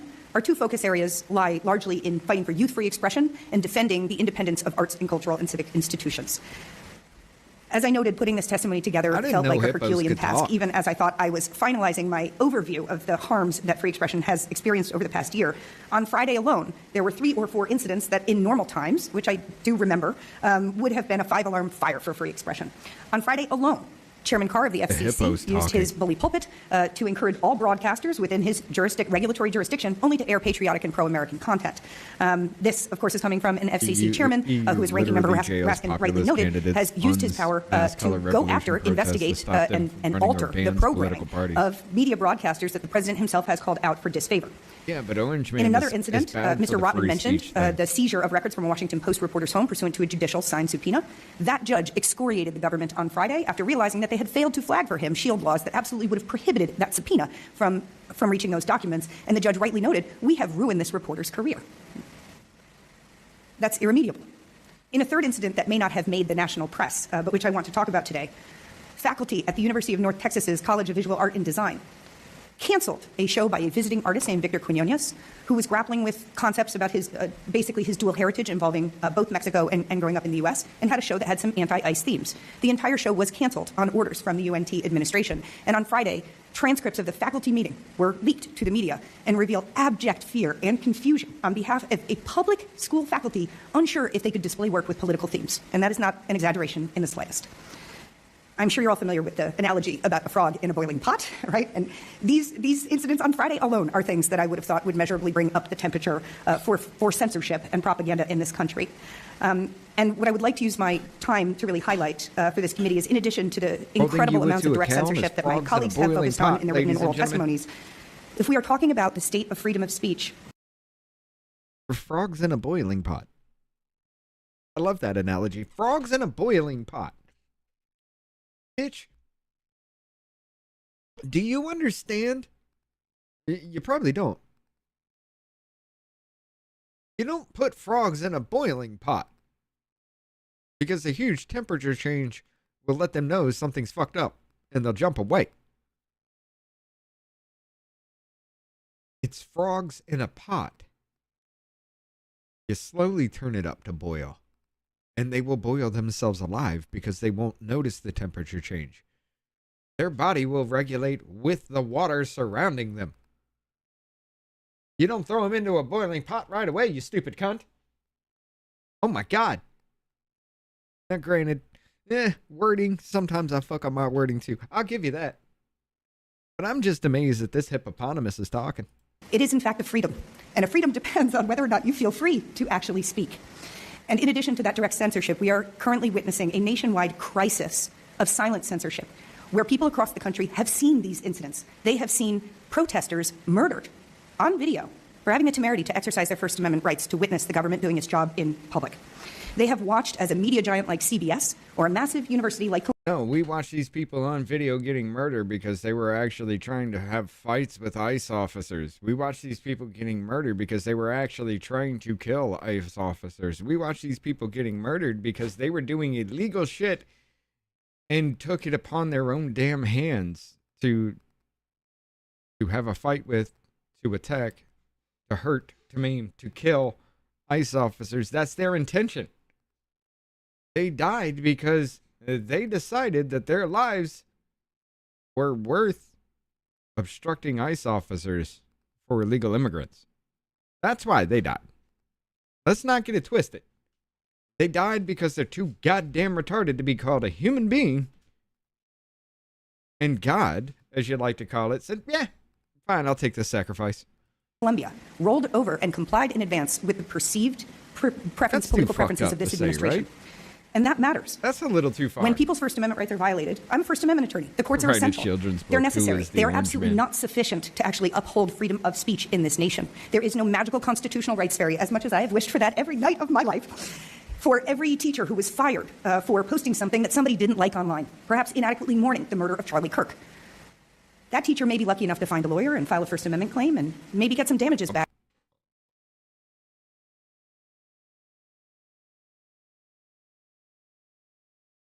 Hold on. Hold on. You just said inadequately mourning the death of Charlie Kirk. How is mourning the death of Charlie Kirk saying something like that racist piece of shit, that transphobic motherfucker had what was coming to him? How the fuck is that mourning? No, that's reveling in the death of. That's celebrating the death of. That is not mourning.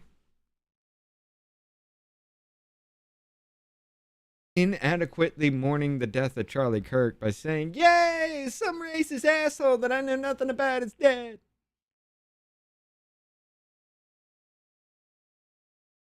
Holy fucking shit, ladies and gentlemen. Words are supposed to mean things, but what happens when words break down? Because words have no meaning any damn way for anything that I want to say.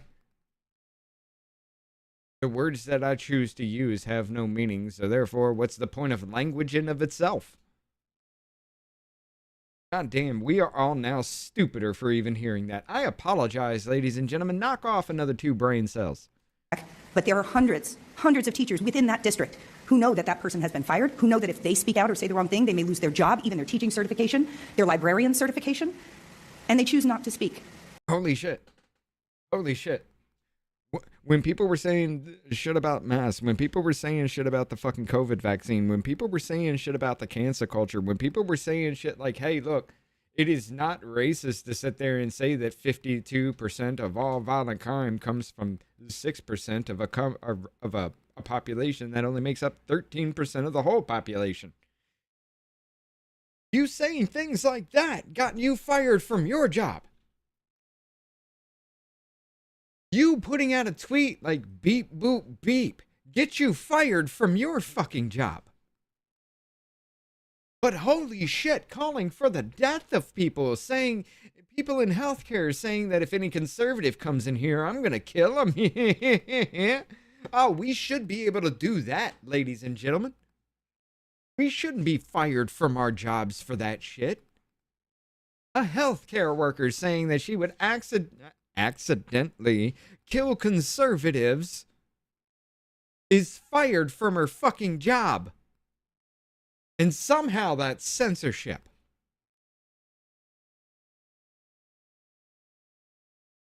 Holy fuck. A goddamn nurse, somebody who injects other human fucking beings, says she's going to use something to inject into you to kill you simply because she views you as conservative.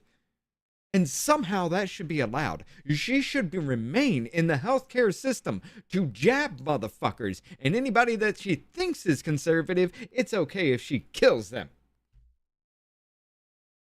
What the fuck? And that is a choice that no American should tangibly feel they have to make, and it is happening at a crisis level today. By any metric that includes the actual degree of freedom that people feel that they can speak, the water is boiling.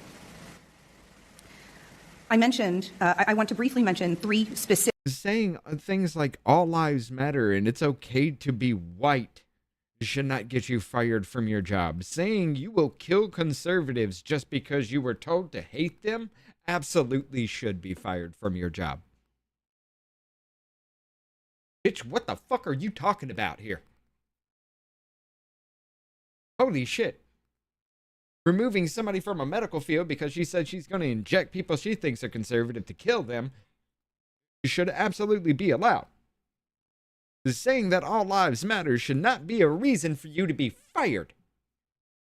Or saying that men can't become women should not be a reason for you to be fired.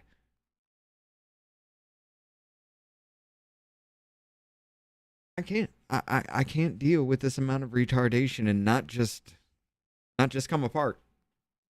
Specific incidents that show this palpable fear at the local, state, and national level. At the national level, we have all seen the inglorious dissent of CBS in basically lending the president and the FCC authority to control its staffing and its programming. The FCC.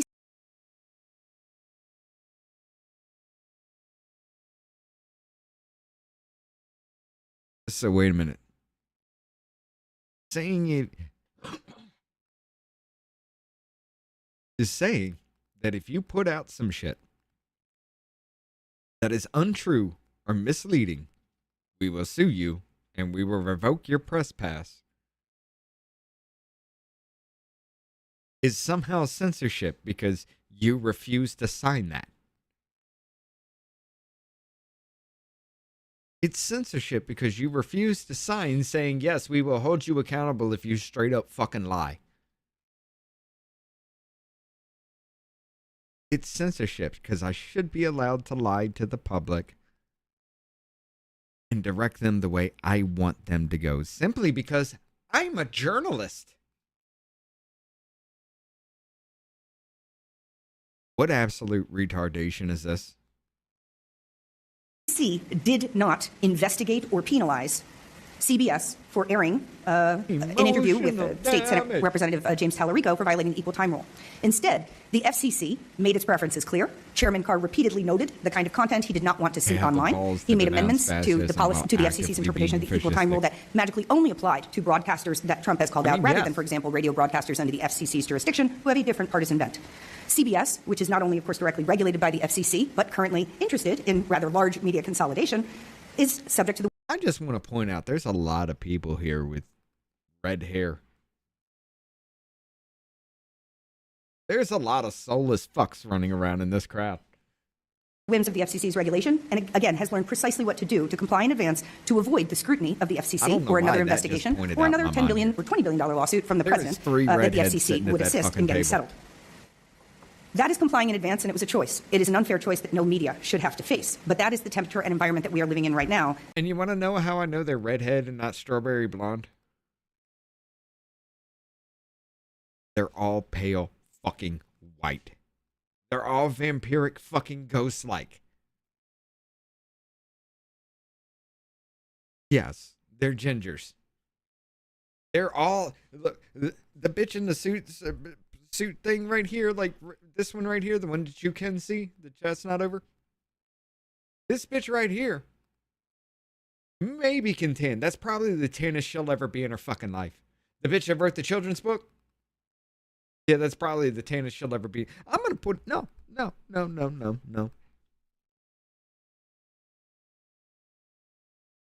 Oddly enough, in this one right here, there looks like there's a line like right straight down that cuts off this screen here. It's almost perfectly aligned. It's weird that I just saw that looking up. But yeah, you got this bitch right here. Ghostly fucking pale goddamn white ginger bitch. This bitch right here, ghostly pale goddamn white ginger bitch. This is the tannest she'll ever be because she spent the last 4 fucking days in a tanning bed. This is soulless. That even CBS rolled over in the street.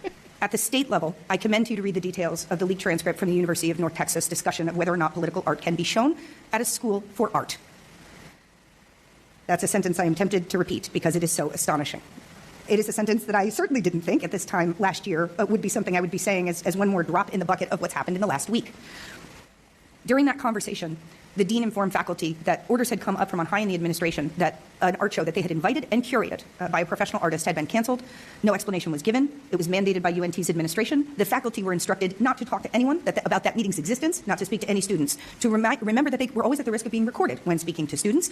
Ironically, of course, this meeting was in fact being transcribed and then leaked to the media. And the dean, who I don't mean to demonize, again, this is someone who should never be in this position, heartbreakingly recounts stories of administrators and faculty at other Texas universities who had been fired in response to controversy, driven by hecklers' vetoes from partisan officials who dislike the content of arts or education presented at their schools. And the dean actually said to her faculty, things have really changed, and we are facing a different set of choices. And we have to choose whether or not we want to be here for the next generation of students. And in order to sustain ourselves, to exist, we have to alter our programming so as to avoid that government attention. And the faculty actually said, we're scared. We're worried for you. We're worried for us. What happens if our students have political themes in their artwork? And the dean said, again, to me, heartbreakingly, I don't know. Things have changed, and I hope that's something I'll be getting some more direction on when I speak to the administration about this censorship. And on the local level, and I will end with this, part of my job as an advocate is to engage in know your rights trainings with the general public. We are sitting here about a month since Alex Priddy was publicly killed by DHS agents for monitoring actions of law enforcement agents, which he has every protected First Amendment right to do.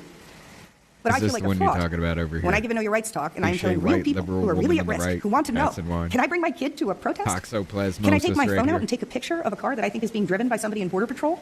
How am I supposed to answer? Because on paper, the First Amendment says hell yes. And in practice, we are living in a world where people are seeing the consequences of exercising those rights, and they are dire. They are not just losing your job. They're not just losing a certification. It may be losing your life. This has been a very rough year from a First Amendment point of view. So I just want to end, hopefully by pulling out of this nosedive just one iota, by saying there are things that we in this room, that we in civil society, that you as Congress members can do. The first, if you will forgive this very nonpartisan free expression take, is to remember that we are in a moment where norms are being violated and where federal power is being used to silence dissent. It is a good time to have that First Amendment lens on you when you are being presented with bill drafts that increase the government's ability to regulate or monitor free expression in any way. A good example is the Kids Online Safety Act, which has wide popularity among members of both parties, and would give the government immense new powers to determine what content online would trigger age verification or content restriction. Now is not the time. Another thing is that censorship is deeply unpopular. When it is surfaced, when we talk about it, when we say this is the message the government didn't want you to hear, people want to see that speech. They want to hear it, right? This is really fucking freaky. Thank you for holding this hearing because it indicates that you get it. But part of it is shouting this from the skies. Do not let this censorship fall silently in a forest. Make a record, publicize it, use your platform, ask all the questions of DHS, and make sure you tell the public that you have asked them those questions, right? If they refuse to answer you, advocates like us, members of the public, government watchdogs, can follow up, and the electorate can hold them to account for refusing to engage with Congress. And finally, I'll echo the words of Ms. Goodman. We at the National Coalition Against Censorship have invested a lot in our advocacy to encourage people to engage in collective courage. Of all the tools of censorship and propaganda that have been wielded, perhaps none is a more hopeful story than the refusal of Harvard University. Adam Chestermanut's right on, Richard. Here's 5 for putting up with us. I like it, man. I like it. I like that we've gotten a group of people around who are savage as fuck. Especially the older crowd. Or the one on the right. I mean, look, Jonah's right. Jonah's right. I guarantee you, if you check that bitch, she is 100% guaranteed to be a toxoplasmosis patient. To capitulate to this administration's demands to alter their curricular programming in response to claims of anti-Semitism by the federal executive. Schools like Columbia and many others agreed with the president's demands. I call out Columbia because they went as far as to cancel an entire Middle Eastern Studies department in academic receivership. That is absurd tinkering, right, of academic freedom by the federal government. But Harvard was the first university to stand up and say, absolutely not. And shortly after, numerous universities signed a collective defense pact. And of all the universities and colleges targeted by this administration, Harvard's the only one that hasn't paid tens of billions of dollars through the nose for the privilege of undermining their own academic mission. Courage matters, and public courage matters even. Harvard's been the only one that hasn't paid through the nose because they refuse to abide by government regulation. Huh? Wait. Are you saying Harvard actually went by the government regulation, or are you just saying Harvard is just for some reason untouchable? Wait. Even more. So thank you to members of this committee for showing some of that courage today. I look forward to any questions you have. Thank you, Ms. Rowland, and thank you to all of our expert panelists. We'll now proceed with questions from this panel, and I'll begin by recognizing Mr. Raskin for 5 minutes. Thank you, Ms. Scanlon. Thank you for 4 awesome presentations to us. Very thought-provoking and I think very constructive for the American people to hear everything you guys are talking about. So, this motherfucker right here, I don't know why. He reminds me of Maduro. No. He reminds me of Saddam Hussein. No way. No way, this isn't it, right? This isn't it, right? Images. Oh, you son of a fucking bitch. Holy shit. All right. So this right here is Representative Garcia, right? This right here is Saddam Hussein. This right here is Saddam Hussein. We'll take this one. Holy shit.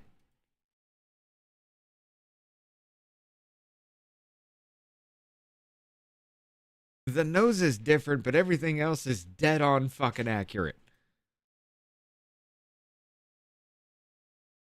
Has Saddam Hussein bust a nut into some Mexican woman on U.S. soil here?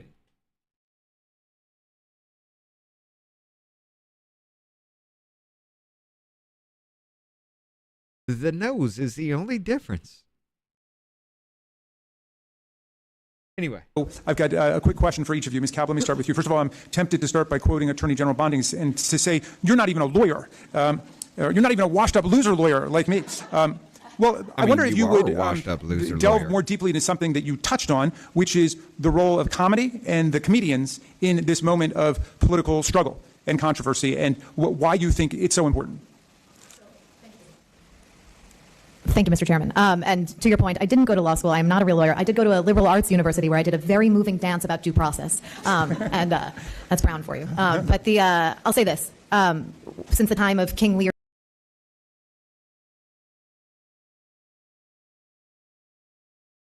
All right. I know that was supposed to be a joke. You went to a liberal arts school and did a very moving dance about due process. All right. Yeah, this is why Kimmel failed. Fool. The way to speak truth to power with a smile and get away with it has been comedy, has been satire since the American Revolution with Thomas Nast, cartoonist who made fun of King George. This is an enduring asset to democracy, and I think it can be a powerful tool for dissent.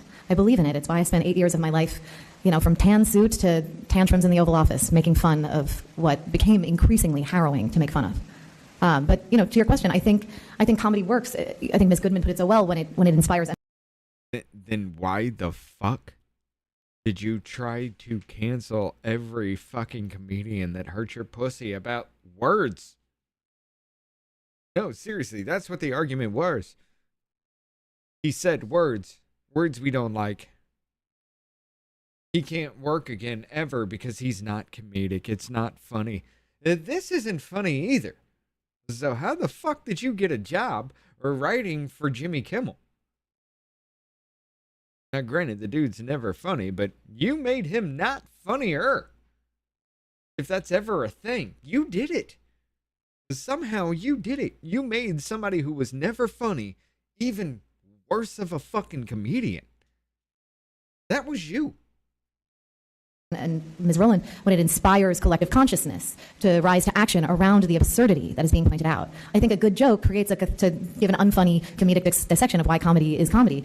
It gives a cathartic moment of laughter because the truth has been said. Something that causes an involuntary response because it's so shocking and it's true. So why did you go after Kill Tony for saying that fucking, what was it, Puerto Rico was a floating pile of garbage or something like that? Some island over there was a floating pile of garbage because they had a problem with their garbage because us as protectorates, as governors of their state, weren't doing our job? And he makes a joke about it and you lost your fucking minds about it? Okay. And so I think... What about, who was that other one? Who was that other comedian? Dave Chappelle. They went after Dave Chappelle because he was saying, hey, look, trans women are not women. You went after that motherfucker. That didn't work. You went after everybody, every other comedian that said something you didn't like about Biden, about that administration. Anybody who said anything funny that was ever in favor for somebody you didn't like, you all motherfuckers lost your goddamn ever-loving minds and tried to get them publicly executed in the fucking streets. Some of them, yes, went that fucking far with it. Holy fucking shit. A good joke is okay. Is it? Is it okay? What's the good joke? Anything that says anything negative about anybody that we don't like? But if you say anything negative about people that we do like, well, then that's not the First Amendment. That's not free speech. You shouldn't be able to say that. You shouldn't be able to say men aren't fucking women. You shouldn't be able to say all lives matter. You shouldn't say the Wuhan coronavirus that was released came from the Wuhan coronavirus lab across the street from the fucking wet market. You motherfucker said somebody licked the asshole of a bat and got COVID. What the fuck are we doing? When truth is revealed through comedy, it can inspire exactly the kind of collective action that we need. Yeah. It seems like Donald Trump, who has no problem inciting a violent insurrection against the Union and the Constitution when he loses a presidential election by 7 million votes, cannot handle the tiny mental or emotional insurrection of a joke that crosses a boundary. And then he wants to crush it, again, using coercion and force to do it. I believe it's because he's afraid of the truth in those jokes. Yeah. Well, thank you very much for everything you're doing with comedy, with humor, and with the kids. It's awesome. Thank you for what you're doing for our republic. Was it a joke to see Kathy, what was that, the Kathy Griffith holding the bloody head of Donald Trump? Like she wanted Trump to be beheaded. That was a joke. That was a joke. That should have been allowed, right? That should have been allowed. It should have been allowed. It should have been allowed that the fact that we had 6 fucking U.S. intelligence officers, senators, people in power actually telling the military to defect. That should have been allowed. That should be allowed. That should be allowed. But you When you say all lives matter, that's violent, and you must end.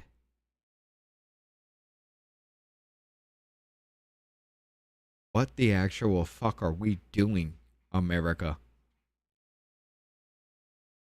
And Ms. Rowland, let me come to you. And I agreed very much with everything you said, except I don't know that I would necessarily elevate Harvard above the people of Minneapolis, for example. Nor would I. As somebody who went there, I'm very proud of the fact that Harvard has stood up. It helps that it's got $19 billion at its disposal, and I would hope for nothing less than an institution that prides itself on intellectual freedom and academic freedom. But they've indeed been doing a very good job, and I thank you for saying that. But there is a regime of fear and intimidation and oppression around the country. You can feel it, and people tell it to you. When you go out to a lot of campuses, people say professors are afraid to talk about certain subjects. Students are afraid to talk about certain subjects. They're afraid they're going to be reported on, that there's going to be recriminations or reprisals for things they say. That's exactly for right, all of Tracy. the worst fantasies and imagination that they had about...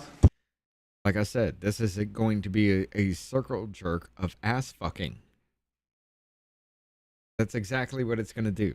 They're going to sit around and fuck you in the ass and jerk each other off while they do it. Political correctness in the classroom.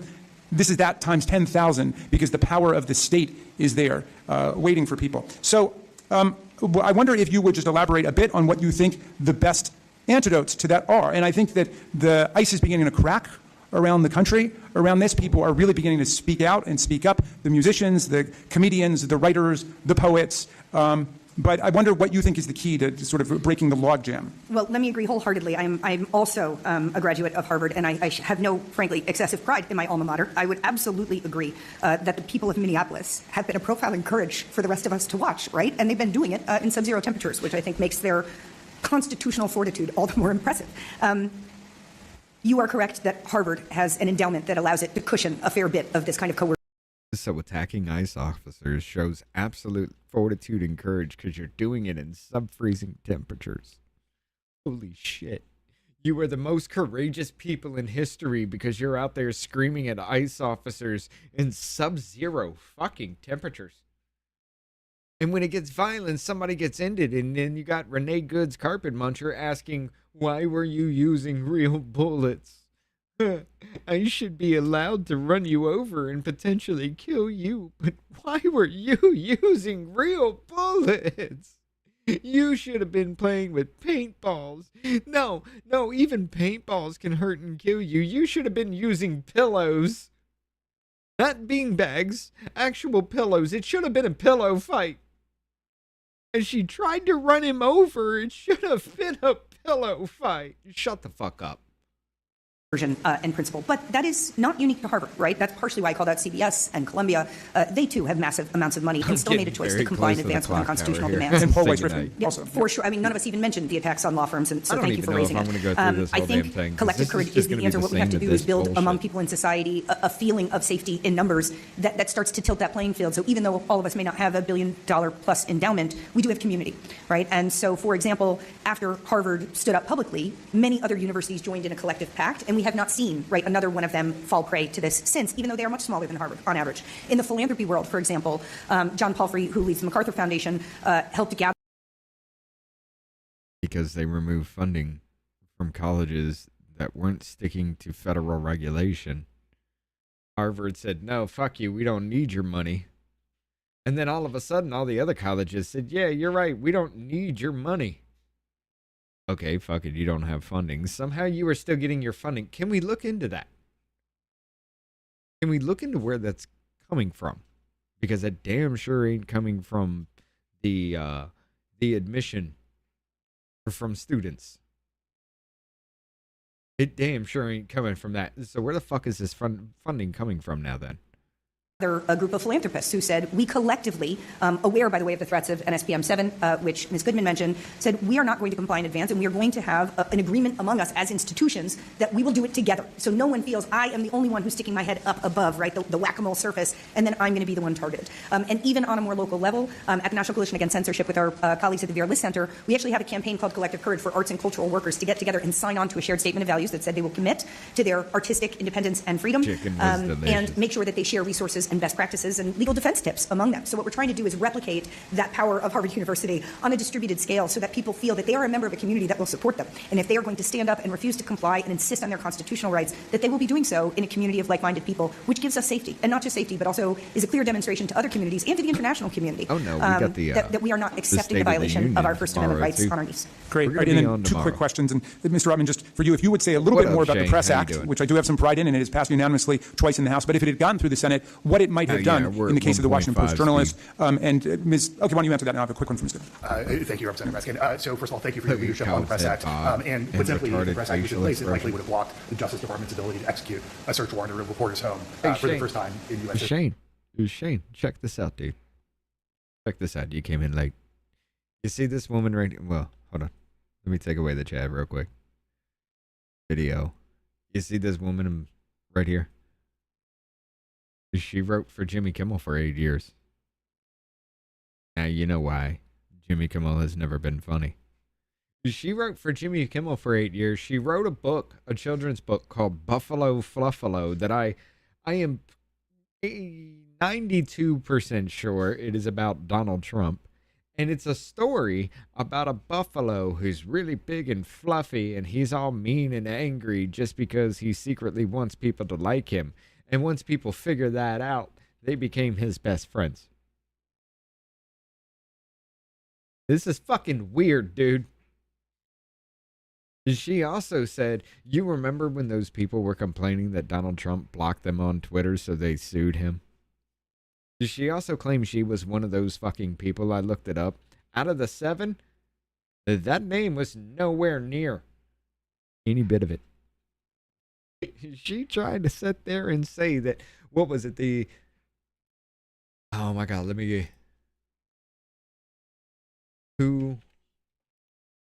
what was that firm?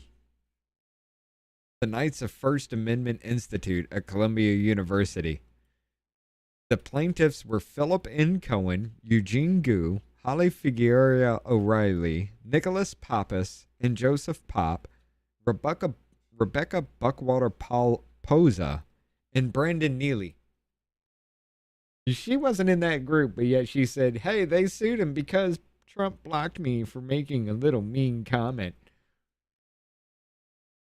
This is peak retardation, dude. National security league case. Because it would create a journalistic privilege for reporters not to have to turn over their confidential notes. Correct. And that exists in most of the states, the vast majority of the states, but we don't have it at the federal level. Ms. Goodman, I wonder if you would reflect a bit on the use of the word terrorism, which appears in Orwell's 1984 and which is used by every good authoritarian all over the world, whether it's Putin or Orban. Their political opponents are by definition terrorists, and then that becomes the rubric. What's the book where you call your political opponents Nazis? What's that book? Under which they decide to investigate, prosecute, label, vilify, and demonize. And I wonder if you would say something about that and then give a bit of a legal analysis on what's wrong with that in terms of the way it's being used today. Yeah, thank you for the question, Ranking Member Raskin. I think terrorism is a capacious term. It implies a lot of, obviously, fear and tactics, and there is a sense behind the term that there is some kind of truly evil ideology that comes along with it. And, these tools have been lying around in...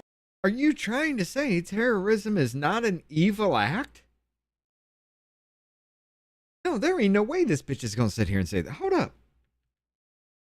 Ranking Member Raskin, I think terrorism is a capacious term. It implies a lot of, obviously, fear and tactics, and there is a sense behind the term that there is some kind of truly evil ideology that comes along with it. No, bitch, there is a truly evil ideology that comes along with it. Violence or intimidation for political gain. I mean, how do cartels take over? How do terrorist organizations take over? How do these things happen? They use violence and intimidation for political fucking gain. So to sit there and say, oh, they're terrorists, it's right on the fucking money. It's right on the fucking money. I mean, aren't you sitting there calling everybody a Nazi because they don't believe what you believe?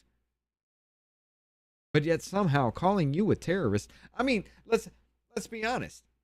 Let's be honest, you were sitting there saying all kinds of mean words towards Republicans, and then Republicans said, fuck it, I'm going to fight by your rules, and straight up owned you in the insult game, and you started crying about how your pussies were hurt because they called you mean words.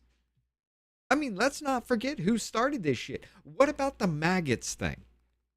You know, everybody that supports Trump is a maggot. Yeah, let's not forget about that. Oh, but he said illegals were vermin and the lefties, no, I'm sorry, the lefties were vermin. And the illegals are poisoning the blood. He's Hitler. I mean, you demonized and dehumanized anybody that didn't believe your bullshit Nazi fucking cultism. You demonized and dehumanized everybody, and then all of a sudden they started doing it back to you, and it's, oh, my pussy hurts. You shut the fuck up. These tools have been lying around in the United States government since shortly after September 11th, this category of domestic terrorism. So those tools aren't new, but the notion that there is a specter of some sort of ideologically motivated threat that is looking to do violence to those who are inside the polity and who are sort of the good citizens, I think is a really powerful idea for authoritarians around the world. I think that the key thing here that is. Okay, so if we accept that is true, so all these trans shooters coming up, they're terrorists then, right? I mean, they're targeting for ideology. They're targeting because people won't accept them and their delusion. They're targeting just because they think they can get away with it. So all these trans shooters are now terrorists too then, right? I mean, we're just playing by your rules here. In NSPM 7, and that is kind of at the core of this specter of domestic terrorism, is that it doesn't distinguish between kind of criminal activity or violence and protected speech and advocacy, right? In fact, it conceals a lot of criminal violence like January 6th, which a lot of Republicans described as terrorism at the time. Yeah, I mean, that was real terrorism. Absolutely. So I think, it's the chilling of the speech that... It was real terrorism because the government shot CS gas and fucking rubber bullets at a peaceful crowd, pushing them into the fucking building that they were told to get the fuck out of in the first place. It was fucking, yeah, it was terrorism. It was terrorism that you absolutely fucking riled up a crowd that was doing nothing but sitting around and talking outside of a building that they had no intention of going into until you had federal agents to start whipping the crowd up, breaking windows, shooting CS gas, shooting rubber bullets, just starting incidents within the crowds until you started doing all that. Yeah, they weren't doing shit. But that was real terrorism because they did use violence and intimidation for political gain. They riled you up, they got you active, and then used you for the last, 8 years now? No. 2021. For the last 5 to 6 years. My bad. They used 5 years, because that was 2021. It's 2026. So yeah, for the last 5 years, they used their successful manipulation of the crowd for political gain. So they did use violence and intimidation for political gain.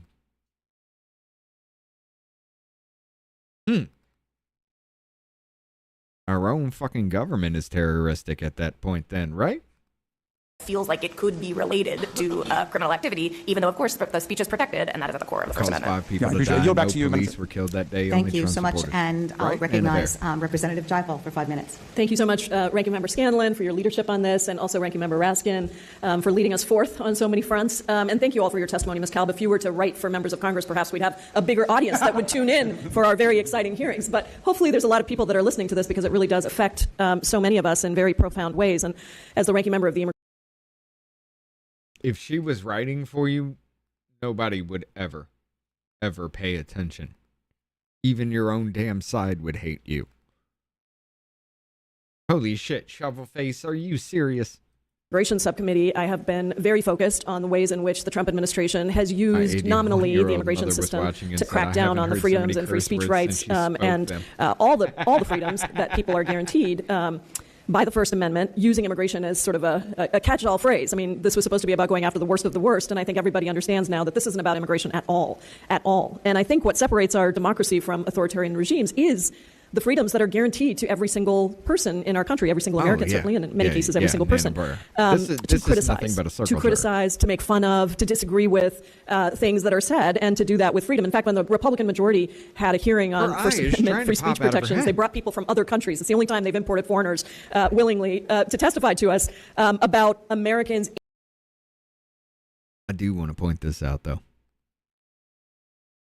Every time Jayapal has a camera on her, if you notice, that camera is either dead on straight on her face, like she's staring at the camera like this, or it's at a kind of weird angle so you can't actually tell that her face is misshapen. I'm serious. Her left eye is popping out of her head. Her right eye is sunken the fuck in. Somebody hit this bitch with a shovel when she was a kid. Her whole face is shifted sideways. It's weird. In those countries who are having their free speech rights violated. Meanwhile, there's nothing being done here at home with all the violations we're seeing. And so, obviously, you've all mentioned the murders of Renee Good and Alex Preddy, and the full force of the government that's been deployed, including having the Secretary of Homeland Security, the President of the United States, what is this? Label completely wrong. Look, another thing. Hold up. Can we? Yeah, we can do this scene by scene. I want to, right here. Ms. Good as a terror, as a. Look at this. Forehead. Invisible line from the tip of her forehead right here. Straight the fuck down to her chin.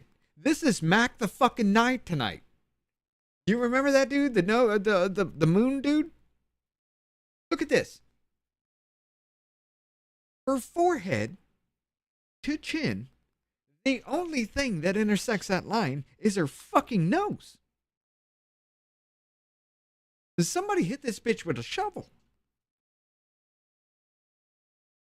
There's no other reason for this deformity. What is this?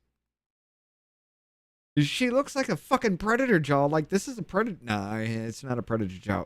Like, dude. The huge fucking underbite doesn't help. I get you with that. But from the forehead to the chin, nothing intersects except that nose. Nothing else crosses that fucking line. Dude, it looks like there's a good 2 inches from here to the back of the eye back here to around the nose bridge. There is like a good 2 inches of fucking distance. I can't help it. Every time I see this, I have to just rage out about it. Domestic terrorists, etc. So, Ms. Goodman, I'll come to you first. In addition to their killings, there have actually been hundreds of documented instances of federal law enforcement officers using force to suppress legal observers and protesters. I wanted to ask you if you could go through a few of those specific uses of force and why. There's some freedoms, because even if you are legally here, but not a citizen, you still go through our due process system. You still go through everything else except for the ability to vote. There are some other things that you can't get access to, like social benefits, things like that. But yeah, this supposedly, even though you do. But yeah, there are some things that are just American only. There are some things that are given out to every single person just because they are on American soil. So many federal judges across multiple states, not just Minnesota, that's what we're hearing about now, but Minneapolis, Portland, Chicago, have all found these tactics to be unconstitutional. Yeah, thank you, Congresswoman. So across the country, DHS agents have been using all kinds of physical and verbal intimidation tactics against protesters and observers, and this includes chemical munitions, right, pepper spray, tear gas, other so-called less lethal munitions. I can give just a few of the kind of most egregious examples, although as you say, there are hundreds of them that have been submitted to courts around the country. So in Chicago, as part of a litigation that my organization was involved with, Reverend David Black was raising his arms in prayer outside the Broadview. He testified at one of our hearings. Oh, that's right, of course. And agents shot at him with exploding pellets of pepper spray, first from the roof and then at very close range, so he was college soaked people with pepper wrote this spray shit for them and because left they're not bruised. smart enough to do their own In homework. Minneapolis, Susan Tincher, who was the lead plaintiff in that litigation, Yes. asked, "Are you ICE?" while observing from a public sidewalk. And the response was that she was tackled, handcuffed, taken to the Whipple Detention Center where her wedding ring was cut off, shackled, and placed in a cell for several hours before being released without charge. And then in Portland, 84-year-old Lori Ekman was standing with a sign outside, this is Portland, Oregon. There have also obviously been issues in Portland, Maine. 84-year-old Lori Ekman was holding a sign outside the ICE detention facility when she was shot in the head with a chemical munition. She left the scene covered in blood and was treated at the ER for a concussion. So I think these... Oh my God, an 84-year-old woman got hit with an actual projectile. When crowd control measures went out,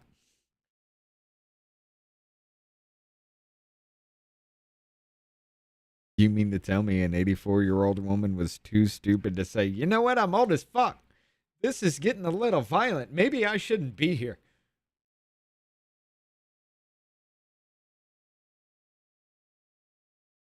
That wasn't a thing, right? So when this 84-year-old woman, he gets hit with a tear gas canister, I ask why the fucking 84-year-old woman was in that position in the first place. Holy shit. It almost seems like you guys are trying to use old people and babies as your cover. It almost seems like you're trying to use old people and babies as your human fucking shields. And then trying to blame people that take shots at them for being fascistic? Oh my God. Oh my fucking God. You shouldn't be able to touch me because I have a baby with me. Why are you at a riot? You shouldn't be able to touch me because there's an old person standing right here. Why are you at a riot? Examples are so egregious, as you say. Judges around the country have recognized them as violence that is in retaliation for the exercise of First Amendment rights. They've also recognized that the conduct is egregious and that DHS representations about that conduct are not credible before the court, and that this violence is, again, being deployed against Americans in order to suppress their exercise of First Amendment rights. Yeah, they're lying. Not just not credible, they're actually just lying outright about what's happening. What about... They're lying outright about what's happening. They're straight up lying. They're straight up lying about the video fucking footage that you can see firsthand. Some of the shit that we've even shown on this channel, they're straight up lying about it. Because if you watch those videos, there's no way in hell you're going to think that Renee Good didn't try to run over an officer. If you watch those videos, there's no way in hell that you think that Alex Peretti was actually shot by an officer who thought he was shooting his gun. If you watch those videos, there's no way in hell you can come to that conclusion at all. Advanced technologies like facial recognition. Senator Markey and I have a bill around this because we're finding that facial recognition software, license plate readers, these are all being utilized by the federal government, by DHS, to intimidate further. Scan somebody's face who's a legal observer, and then send DHS agents, CBP or ICE agents, to that person's house to say, I mean, motherfuckers, you're doing the same goddamn thing for anybody and everybody you think might be ICE. You're doing the same fucking shit for. You are cataloging and categorizing every single person that could be ICE simply because they agree with ICE.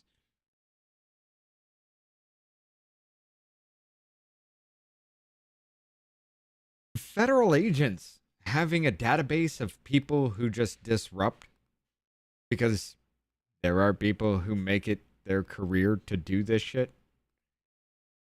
Yeah, that sounds like a police force doing its job. A bunch of civilians who are actually organizing this shit, giving out time frames when people need to be on duty, going out there and actually obstructing them in an organized manner. Yeah, that is an actual insurrection. outside their house and say, we know who you are, don't do this anymore. Yeah, absolutely. And I think this collection and maintenance of biometric data and other data about folks is really part of the policy of intimidation here, right? They want people to know that domestic terrorism database exists and that their information is being maintained. So DHS is using technologies like the mobile Fortify app to do facial recognition and match people's faces with their names and biographical info. This license plate reader technology that you mentioned, which has vehicle movement data, social media activity, addresses, phone numbers attached to it, and is enabling this really terrifying thing, right, where law enforcement are showing up at people's houses where they may have children or other, elderly relatives they take care of, and really chilling and intimidating their speech intentionally. So I think this is kind of another way that the maintaining of this database, domestic terrorism database, and telling people about it is a way of treating political dissent, as we were discussing. But then again, all these motherfuckers say, I keep getting death threats, but there's never any evidence of it ever anywhere. If you were getting that when you redact the names and any identifiable information and still put it out there to be like, hey, look, this is the message I got on Twitter. Hey, look, this is the phone call that I got. Hey, look, this was the voicemail. Hey, look, this was the note on the brick that went through my window. Nothing, not a single fucking thing. You just get to say, oh, the people are giving me death threats. What? Guess what? People are giving me death threats. You think I care? Oh, no, this ain't a thing. Yeah, I do get them. That's because I'm a dickhead, though. Let's be honest. It's not because of politics. It's because I'm an asshole. And I probably actually do deserve it, to be honest with you, but it's still funny. But yeah, they get to make that claim all the fucking time with no proof just because. And, oh, yeah, you're just... I'm just going to say this. Politicians, I understand it because everybody's calling for everybody's fucking heads at this point. So, politicians, yeah. Big name celebrities, public figures, yeah, you probably do get them. These bitches, no, ain't nobody sending that shit. Nobody knows who the fuck they are. As a criminal conspiracy, and I'd also just like to note that my organization filed litigation in Portland, Maine this morning that's challenging these tactics in particular. Yeah. Mr. Rotman, I want to talk about journalists because you were talking about the Washington Post case. This is another way in which in Minneapolis and in places around the country, journalists are also getting arrested just for doing their job and reporting on ISIS abuses. In Minneapolis, Trump's DOJ has brought criminal charges against journalists Don Lemon and Georgia Fort for reporting on a protest at a church, and your organization provides pro bono legal services, I know. Don Lemon helped organize. Don Lemon was running cover. Don Lemon knew it was going to happen and went in there to record it because it was happening. Don Lemon was in favor of what they were doing. Don Lemon deserves it. To journalists across the country, have you ever seen a prosecution like this? And what does it signal to journalists who are trying to actually cover these abuses of ICE and CBP across the country? So the short answer is no. We haven't seen a prosecution like the Lemon and Fort case. It is a dramatic overcharge. There's no reason. We haven't seen a case like Don Lemon's. Hold up. Didn't Don Lemon get arrested for violating the FACE Act? I mean, if there's an act of Congress that goes out that says you can't fucking do this, then you have seen a case like Don Lemon's, right? It should be a federal case. In the cases we've seen where journalists follow individuals on private property as part of protest activity, in virtually every one of those cases, charges aren't brought. When charges are brought, they're dropped. And in the handful of cases that we've seen where the case goes to trial, the journalists are almost always acquitted at trial. So to make a federal case under the FACE Act and under Section 241, effectively a federal civil rights case out of this is both unprecedented and extremely troubling. I really appreciate. It's unprecedented because nobody has ever violated the FACE Act. So an act that was created for absolutely no damn reason whatsoever. Somebody violates an act that was created for no damn reason whatsoever, and somehow we shouldn't be prosecuting them. I mean, if it was created for no damn reason whatsoever, then yeah, I agree. We shouldn't be prosecuting them. However, it was a fucking problem with people running up into some places, like places of worship, and just literally trying to accost them and shout them down and just disrupt their places of worship. Yeah, it was a problem. It was a thing. It wouldn't be the FACE Act if it wasn't an issue.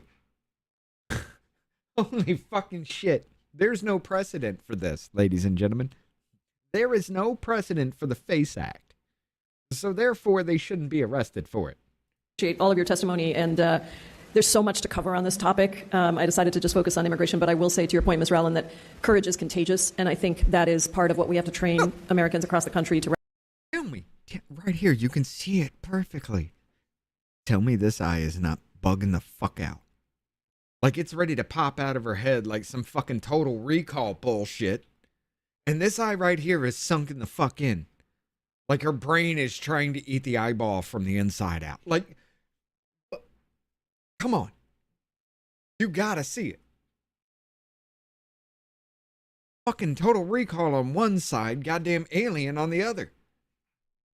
Recognizes that it is a fearful time, but courage is acting when you're afraid, not when there's an absence of fear, and that is, I think, what we need every American to be doing right now in whatever way they can. Thank you all so much for your work. I yield back, Madam Chair. Thank you so much. And I would now recognize Representative Ballant for 5 minutes. You wipe that Thank you so much, Representative Scanlon. Oh, I'm sorry. That you was a and Ranking Member Raskin are such champions on these issues. I'm very. And somehow it gets even worse. Ladies and gentlemen, this is the woman that said if we don't let people into our country, we're not going to have enough people to wipe our asses. Very delighted to be able to share the dais up here with all of you. I know that we all work so well together, and just such a delight to hear from all of you as well. Thank you for your time. And I wanted to just start by talking about something that you touched on, Ms. Cowell, when you were talking. As a former teacher myself, I taught history and social studies for years. Librarian. Yeah, these hearings are boring. I'm perfectly suited for this shit. Because I entertain myself by making fun of retards like this shit all the fucking time. So I'm perfectly suited for this, but sometimes this just gets my blood boiling. Like, there's no way you can beat this fucking dumb. I mean, I come into this knowing that it's all Democrats crying and whining and circle jerking each other while they try to fuck you in the ass. I get it. I went into this knowing this, all right? Are the heart of every single school, and they are the freedom fighters. And I'm so glad that you talked about that, because I know in speaking with librarians in my home state of Vermont, they are afraid, but they're still fighting the fight every day. So very much appreciate that you brought that into the conversation. Thank you. Thank you for your work in the United States. No, my internet is through AT&T. I have no cable. I do everything from the internet. I don't watch TV. Unless you want to call 4 screens TV. Congress and in history classrooms. It's where I form my political consciousness. Yeah. And librarians are the people with whom I had lunch in elementary school. That's right. So, wait. Thank you. Thank you for your work in the United States Congress and in history classrooms. It's where I form my political consciousness. Yeah. And librarians are the people with whom I had lunch in elementary school. That's right. You formed your political consciousness through history classrooms. I mean, that's a good fucking start. But somehow you ended right there. Like, what? You formed your consciousness in history classrooms and never went past that moment. You learned what the hell was on the words, but it never made sense to you. You were able to spew them back. But you can't say this is this, like this, like this. You can't relate it to anything else. Because none of what you have ever said made any fucking sense ever. And somehow, this is funny? And you wonder why Kimmel failed. Exactly. Yeah, exactly. Yeah, So- there. One librarian in particular in Pennsylvania, I sort of referred to a purple state. This librarian is the one who goes up against Moms for Liberty, other organizations. That's right. Where people are trying to ban books, and she's really the person who stops them. Exactly. Nobody's trying to ban books. They're just trying to keep porn out of children's fucking libraries. Like, what the fuck? You're trying to ban books that you can buy. You're just not on the taxpayer dime and not in the student libraries. I don't understand why you motherfuckers can't ever see that. Oh my God. We shouldn't be banning books. We should let people learn how to eat shit. We should let people learn how to do oral, do anal. We should let people, especially children, little fucking children, know how to suck somebody's dick. Yeah, that was the shit in the books for little kids, middle school children. Some of these had questionable things in there for elementary school children. And somehow it's banning books because you're taking porn out of children's school libraries. When you can buy this shit online if you want. I mean, fuck. Pay for it through your own damn pocket. Fine. Cool. Do that. No one cares. I mean, I care. I mean, you're giving that shit to kids. What do you think they're going to grow up to be? But fuck. I can't with you stupid motherfuckers. I just can't. There is no commonality where I can call you human any fucking more. Well, they are courageous in a time when that's difficult. Absolutely. And I wanted to just state the obvious. We know it, but I think it's really important to ground us in this, is that Trump does not respect the rule of law. Can we all just start from that basic place? And he certainly doesn't care about protecting our First Amendment rights. Because none of this makes sense if you don't believe me. And we've all touched on it in some way already in this hearing, that you have an authoritarian pattern that is so clear here. His administration targets a group, attacks constitutional rights, then uses whatever legal authority that they can get away with. That's basically the standard right now, whatever we can get away with. Then they use that to amass more power, consolidate more power, and then use that then to attack others, right? You all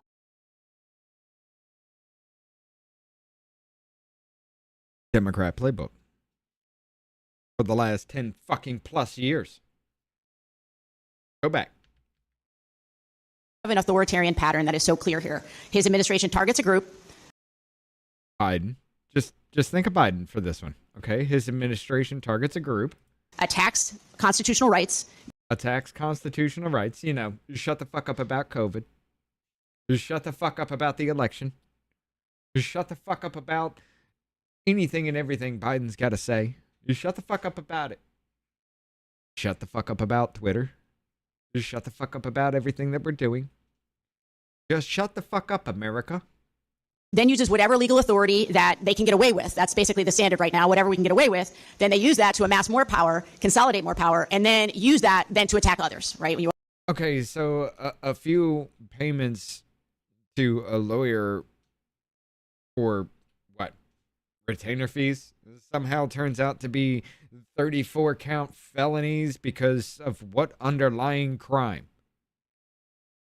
There was none. It was never adjudicated in court. It was the first time in fucking history that a goddamn judge told the court, or told the fucking jury, it doesn't matter if you all agree on the crime, just that you agree there was a crime. So therefore, if you agree there was a crime, he's guilty of everything across the fucking board. Meanwhile, in that court case, you got Michael Cohen lying to Congress.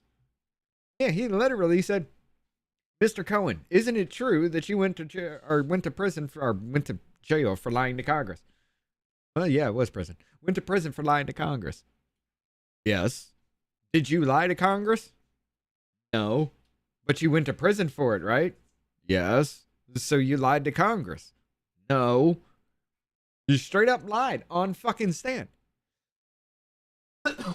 Then you got fucking Stormy Daniels over here. This bitch gets summoned to the fucking stand and she's talking about summoning demons. No shit. She was talking about summoning fucking demons.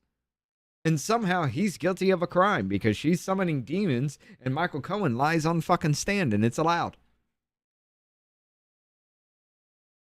Oh shit.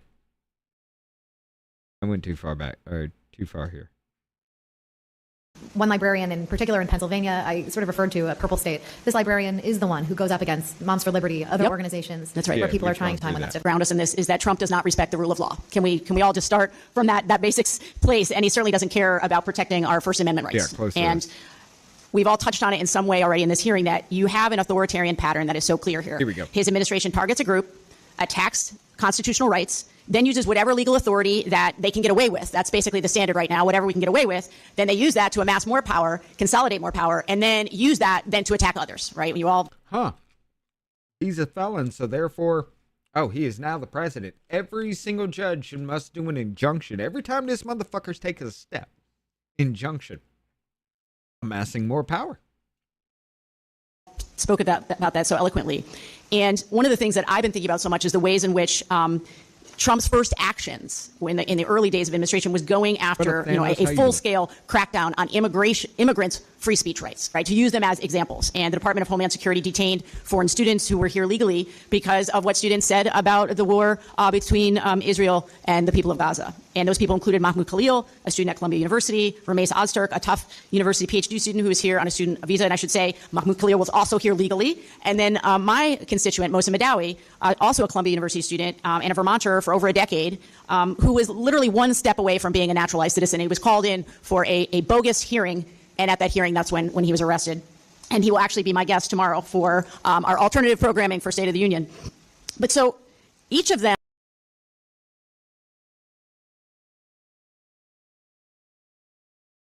There ain't no fucking way. You motherfuckers are doing alternative programming for the State of the Union address. Why has there been no mention about this? I have to listen to a committee hearing to know that this is happening. She's laying out the Biden playbook. 100% yes.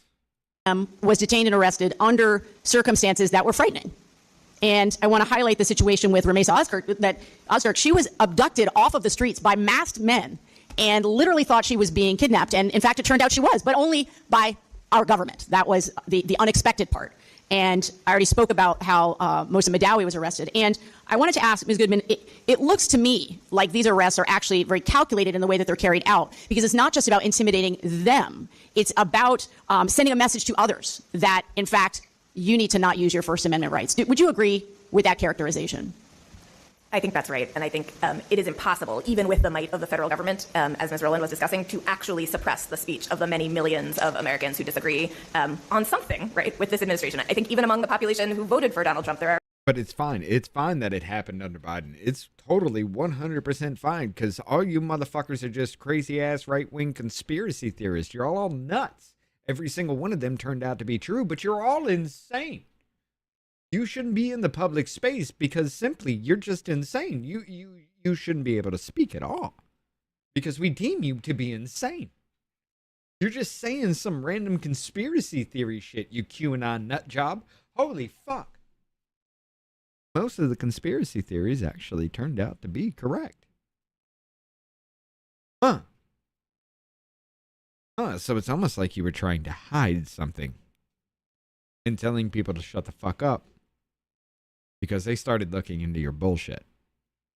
Many things that people disagree with the administration on. And so these performative acts of speech suppression are calculated to make people afraid and make them engaged in self-censorship to sort of spare the government the trouble. And, I think you're exactly right that out of the gate. Is this just demons? Yes. Make people afraid so they self-censor.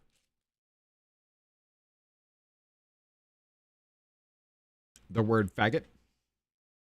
The word retard. Make people afraid so they self-censor. There's words on YouTube that you cannot say even on a video or they will demonetize you for it. There are things you can't say that would get you pulled down. You remember the Harvey Weinstein situation? You remember the vaccine situation? You remember the mask situation? You remember the lockdown situation? Holy shit, do we forget everything that we just did to the American people because we want to cry about how much our pussy hurts because it's us under attack now instead of you? The demonstration of that force and that sort of disregard for the norms of government in a modern due process respecting democracy were discarded to make everyone feel afraid about that. And so when you have the chilling effect as baked in to the strategy, how do we as Americans counteract that? And you talked about it, all of you, about right. Courage needs to be collective. We need to draw on each other's strengths. Maybe. But what other things would you say to Americans right now in this moment that would help to counteract that chilling effect? I think collective action is such a big part of that, and part of collective action is also being unafraid to talk about the unpopularity of the autocrat. Right? Yes, as I think the notion that they have all the force and all the support, and you are a tiny person who is going to be crushed, by the might of the state, is the illusion that the autocrat wants to project. And not only is sort of banding together a big part of it, but also saying out loud, this particular president has historically low approval ratings. Yes. And I think that's important to make clear when people are feeling afraid. There are also, I know Mr. Ratman would agree that supporting independent media is a really big part of what we can do in any other independent institution that is maintaining dissenting narrative.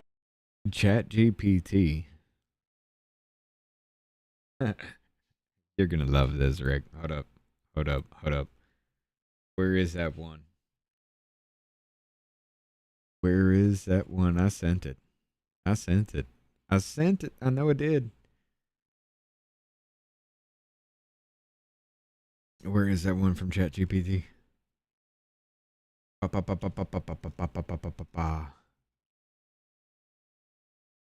don't know. I can't find it real quick. But yeah, ChatGPT was saying like it was just showing how ChatGPT is actually woke as fuck and believes a whole bunch of stupid ass random nonsense. I'm gonna have to find it again. But yeah. ChatGPT is already fucked behind its programming. I've argued with Google Gemini, I've argued with Grok, I've argued with ChatGPT, I've argued with most AI models that are out there. Dude, it's easy to break them. It's easy to fucking break them. Amid all this suppression, I think the boycott of Disney was quite powerful in causing that corporation to change its calculus. So all of these ways that as consumers, as workers, as speakers, we can resist together, I think are important. Thank you for that. I think Americans across this country are looking for any opportunity to feel like they can push back. And as we talked about, we've seen in Minnesota, we've seen also in Chicago and in Los Angeles and in Portland. And I know that my time is up and it's very difficult because there's so many other things I wanted to get into. But I will just say thank you for all that you're doing on the front lines, because it's going to take people in comedy. It's going to take people who are out in the field working with people. It's going to take all of our collective action. So really appreciate your time. Wait, Perplexity AI agreed that Byrd did not warn and that Babbitt was trying to stop the breach. Huh. Interesting. I mean, that is a thing, though. That is a thing that nobody can fucking answer. Oh, she was trying to climb through the window. Then why were her fucking arms locked and her back straight? Unless she was planning to face plant on the other side of that, there was no way she was trying to climb through that window with her elbows locked and back straight. No.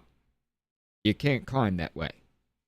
Unless you got fucking monkey arms where your arms are the same size as your goddamn legs. It's not a thing. I yield back. Thank you so much. And now I would recognize Representative Garcia for 5 minutes. Thank you, Ranking Members Raskin and Scanlon, for this convening, which affects everyone in our country, and, of course, the issue of free speech. We got the Trump Johnson. administration's assault on the freedom of speech and dissent has to be pushed back, rolled back, rejected. Authoritarians like Trump know their policies are deeply unpopular, so they depend on the suppression of speech and dissent to violently assert their fascist agenda. And that's why, as Trump has become one of the most unpopular presidents in history, he has escalated his campaign of repression against our communities. Communities in Chicagoland, I speak from personal knowledge. My colleagues have already spoken about several ways in which this administration is trying to destroy the First Amendment and our civil liberties. Book bans, NSPM 7, attacks on the media, and, of course, targeting colleges and universities. All of this is a part of a multi-pronged assault on democracy and freedom. So, too, is the weaponization of the immigration system to suppress free speech and dissent. From the start of this administration, we've seen how our immigration system...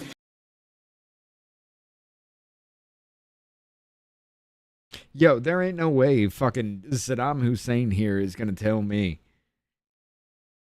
that ICE is a weapon of censorship. Explain this shit to me.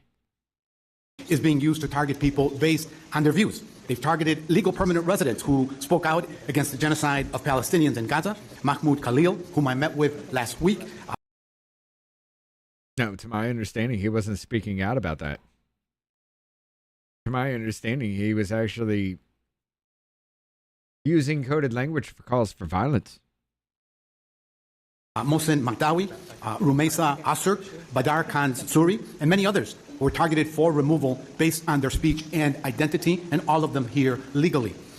Okay, so if they're here legally and they plan to be here for a reason, whatever reason that is, and they start actually calling for the death of Americans or calling for the destruction of the U.S. as a fucking whole, yeah, they shouldn't be here in the first damn place. Why should First Amendment apply to anybody that isn't fully American when they come on American soil and start screaming death to America? It's not a fucking thing. They've made viewpoint discrimination a core part of immigration vetting process. DHS is scrapping social media accounts to find people who criticize this administration or foreign governments like Israel or revoked or refused. No, they're going through that shit for any kind of violence. You know, like saying you're going to kill somebody or saying you're going to shoot somebody or something like that. They're doing it because you're fucking willing to do it. They wouldn't be scrubbing social media or scouring through social media accounts to find people just because. No. If you motherfuckers weren't actually putting out death threats and acting upon those death threats, nobody would give a fuck about the words said online, faggot. To issue visas. This campaign of mass surveillance has targeted anyone who speaks out against this administration, not just immigrants. Just last week, we saw the news that DHS is forcing social media companies to turn over information about who is running accounts that are critical of ICE. And of course, no. They're wanting to know who is running these accounts, who are tracking ICE, who are running the accounts, who are directing these things. Who are these people that are in control of this shit? Not the fact that they're critical of ICE. No, they're fucking actively working to obstruct, you stupid asshole. They violently suppress protests by Americans who are standing up against DHS's reign and state-sponsored terror. Motherfucker, DHS was so goddamn perfect under fucking Biden, and now it's a reign of terror.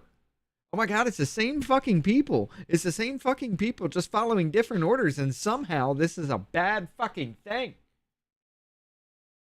But when we could weaponize it, they were awesome. Murder protesters like Alex Preddy and Renee Nicole Good, tear gas and pepper spray protesters and journalists, including children in my district, as well as outside facilities like Broadview Processing Center just outside Chicago. And they even bring criminal charges against protesters like the Broadview Six. My State of the Union guest tomorrow is someone who was shot 5 times by ICE and CBP agents. She survived, and she's pushing back, and she wants people to know what happened, and she wants all of the evidence that was used to make felonious charges and false charges against her public. This is all part of their campaign to silence protests and dissent against their violent authoritarian agenda, which DHS is enforcing through brutality against citizens and immigrants alike. Thank you all of the witnesses for being here today. Ms. Goodman, do you believe this is a Democrat circle jerk?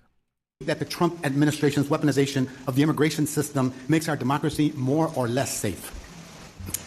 I think it makes our democracy less safe. I think it's clear that part of this administration's agenda is to use the DHS law enforcement forces as a speech suppression tool, as we've seen in so many ways, and to make people afraid, not only immigrants or people in immigrant communities or households of immigrants, but more broadly to make people really afraid of engaging civically at all. And I do think that is a real intention.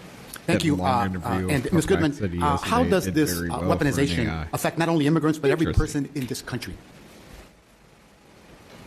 We all hold these rights in some substantial way as collective rights. As Ms. Rowland was describing earlier, the culture of free speech is really mutually reinforcing, and we don't, when particular individuals or particular communities or particular viewpoints are targeted for speech suppression, that sends the message that dissent generally is dangerous and impoverishes our discourse.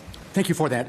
And that's why it's going to be so important that when Democrats take power, that we enact legislation that protects nonviolent protesters and prohibits viewpoint discrimination. Because after all, we live in not normal times, and it requires for ordinary people to engage in extraordinary efforts to re-establish democracy and freedom of speech for everyone in our country. Thank you all for being here today.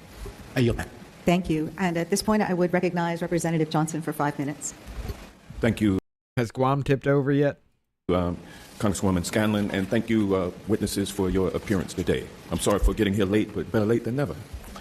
The Trump administration is coming after our neighbors and attacking civil society, and Americans have responded by taking it to the streets and exercising in a nonviolent way our First Amendment rights.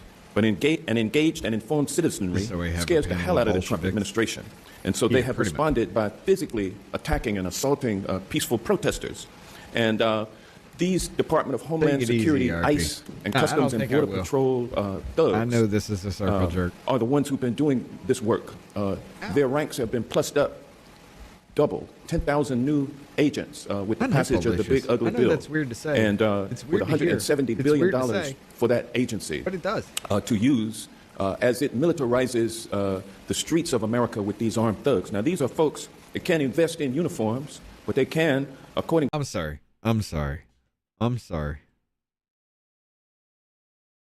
Chinky bird lips back here. He pisses me off. He does have that punchable face. Like, this is his resting face right here. He just looks like a smug little fucking douchebag at all times. And for some reason, that just makes me want to violently just rearrange some facial features. I'm sorry. I know that's your resting cunt face, but goddamn, son. To the report just issued by Senator Adam Schiff, they can be equipped with modern battlefield I don't think weaponry. I've ever seen this. This is what they are doing. They are spending quadruple the amount of money this year on military armaments for ICE and CBP officers than they spent in all of the previous year. So 360% increase. I forget the amount of the figure. It was like maybe $400 million going to purchase arms that are now being deployed by officers. These guys don't have uniforms. Now, you look at a picture, you can see a guy in tennis shoes and jeans next to somebody else who's got camouflage on and somebody else who's got some other type of jeans on. And they all have these military helmets, the flak jackets. They have the cans of riot, what do you call that stuff? That they sprayed into Alex Pretty's face and spraying into the faces of everybody who gets near them. They have cans of that, dispensers. They have 9mm. They have assault weapons. They have helmets. They have flak jackets, and they are ill-trained. And many of them, we don't know who they are, but I suspect since they're being recruited over racist advertising in on far-right platforms, that's the kind of people that they are attracting, misfits from society, equipped. They're recruiting on racist far-right platforms. You mean the internet?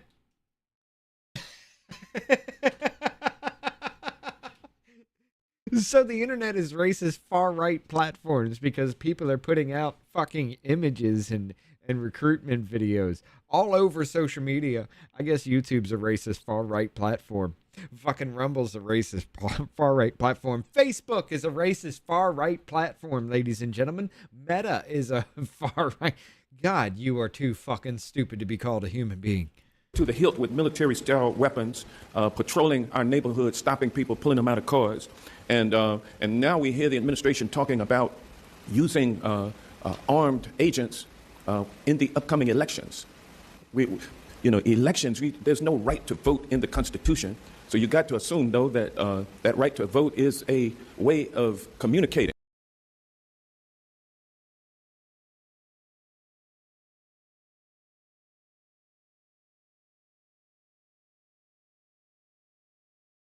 There's no right to vote in the Constitution, so you just have to accept that voting is a way of communicating.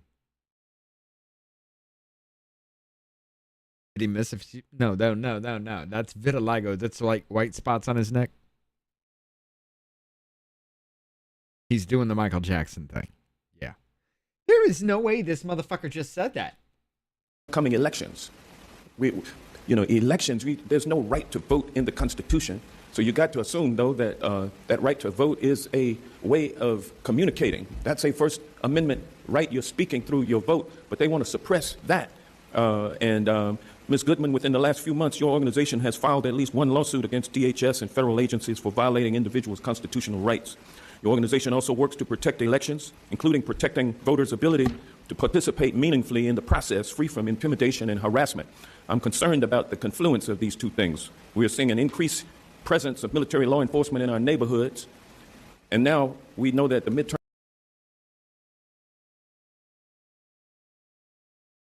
I just realized what this fucker just did.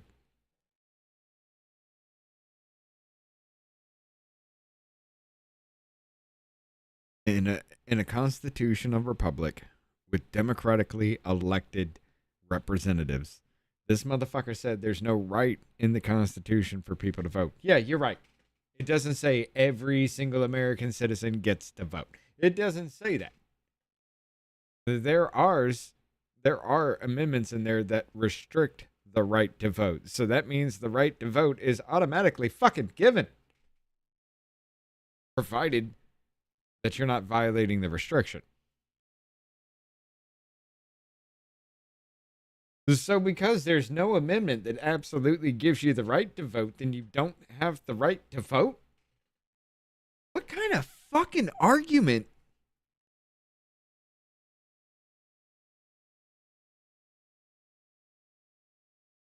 It doesn't specifically say you have the right to vote. But there are amendments that specifically block the right of a citizen to vote. Which means you have that right inherently as an American citizen. It is an inherent right. If it says you can't do something because of this reason, then that means you have by all rights, unless you are violating that reason, you have by all rights the ability to do whatever the fuck you want to do.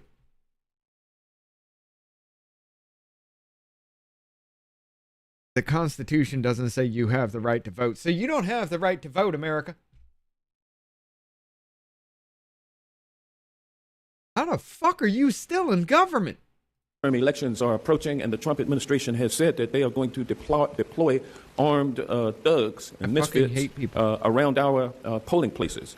If they are deployed, or if more are surged onto our streets in the fall, do you worry that these ill-trained, armed, military-style militia types will pose a threat to the freedom of speech as exercised by voting? Thank you, Congressman Johnson. I do worry about that. I think the administration is trying to tilt the electoral playing field in all the ways that it can, and these speech suppression efforts are part of that. These deployments to cities are part of that, an attempt to make people more used to the idea, as you say, of armed militarized forces on the streets representing the federal government and intimidating folks. I think the administration's goal... He's waiting for the day he can come out in a hearing and say, ladies and gentlemen, breaking news, Guam has capsized. He's on Twitter every day. He's checking every news cycle. Every time somebody puts out something, is it about Guam tipping over? No. Fuck. I'm still fucked. Is to disable true competition in the elections, and it is prepared to do that in a variety of ways. The amendments as we've been discussing, I think the government, self-censorship is still a big part of that. So Americans need to know that you have the right to vote, and I hope and expect that in the ways that we've seen. Every amendment about voting is restricting the American citizens from. That is a thing. It's supposed to restrict the government, but after the first 10, it's just like, okay, and the people now. People in Minneapolis come together to protect their rights in response to these deployments. We'll see those kinds of coalitions and mutual aid organizations arising to help make people feel empowered to cast their ballots, even amid any of the kinds of tactics you're alluding to. Thank you. Trump's Department of Homeland Security has used white nationalist and anti-immigrant images and slogans in its recruitment materials. Its recruitment images feature white people. It used Pokemon. Almost exclusively, while DHS's social media disproportionately posts images of black and brown people accused of violating federal laws. Do you think that their presence at the polls will particularly impact black and brown people's freedom of speech as they...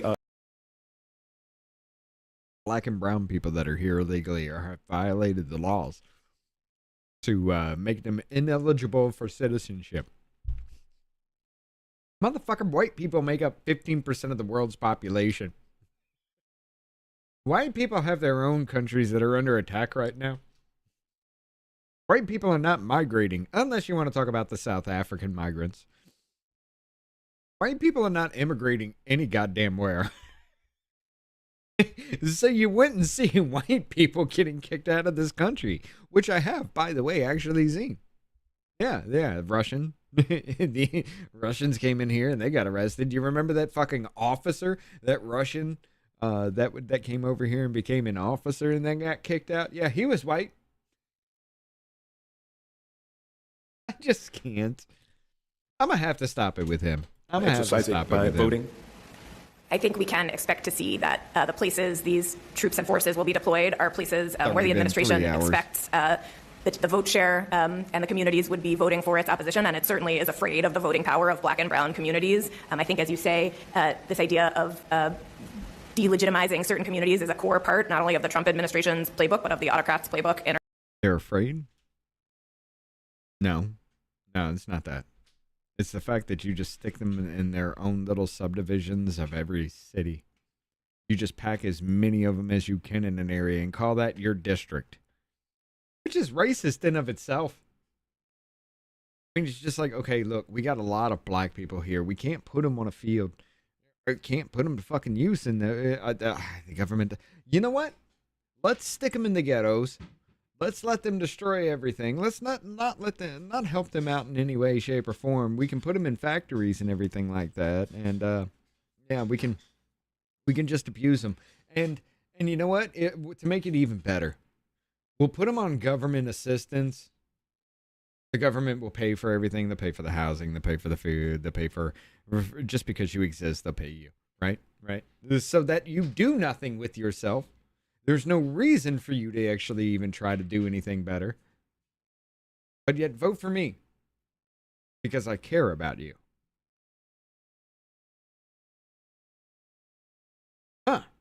Shit. Putting it that way, hearing it that way, kind of sounds like they are still looking at them as slaves. Internationally, and I do expect they will continue to use that playbook in an attempt to tilt the electoral playing field. Thank you. Well, again, I appreciate you all's viewpoints. Thank you for coming today. I saw Congresswoman Scanlon, but I did not see Congressman Raskin, the ranking member. So I want to thank him also for putting this very important hearing together. And with that, I yield back. Thank you so much. Now, I hesitate to do this with a comedy writer in the room, but I recognize myself for 5 minutes. Ms. Goodman, in your testimony, you discussed the Trump administration's attempt to blur the lines between free speech and actual crimes through its directive known as NSPM 7. President issued this back in September. I tried to discuss this directive with Attorney General Bondi last week, but she wasn't terribly forthcoming. But I was asking questions of her because in December, she issued a directive for the Department of Justice to compile a list of organizations whose members might be engaged in what this administration calls domestic terrorism, and which, as you noted, has a very expansive definition, which could include, anyone who goes to a No Kings March, et cetera. Can you tell us a little bit more about how this directive, which has a focus on dismantling groups that may oppose White House policies, can intimidate? Yo, does Raskin have Parkinson's?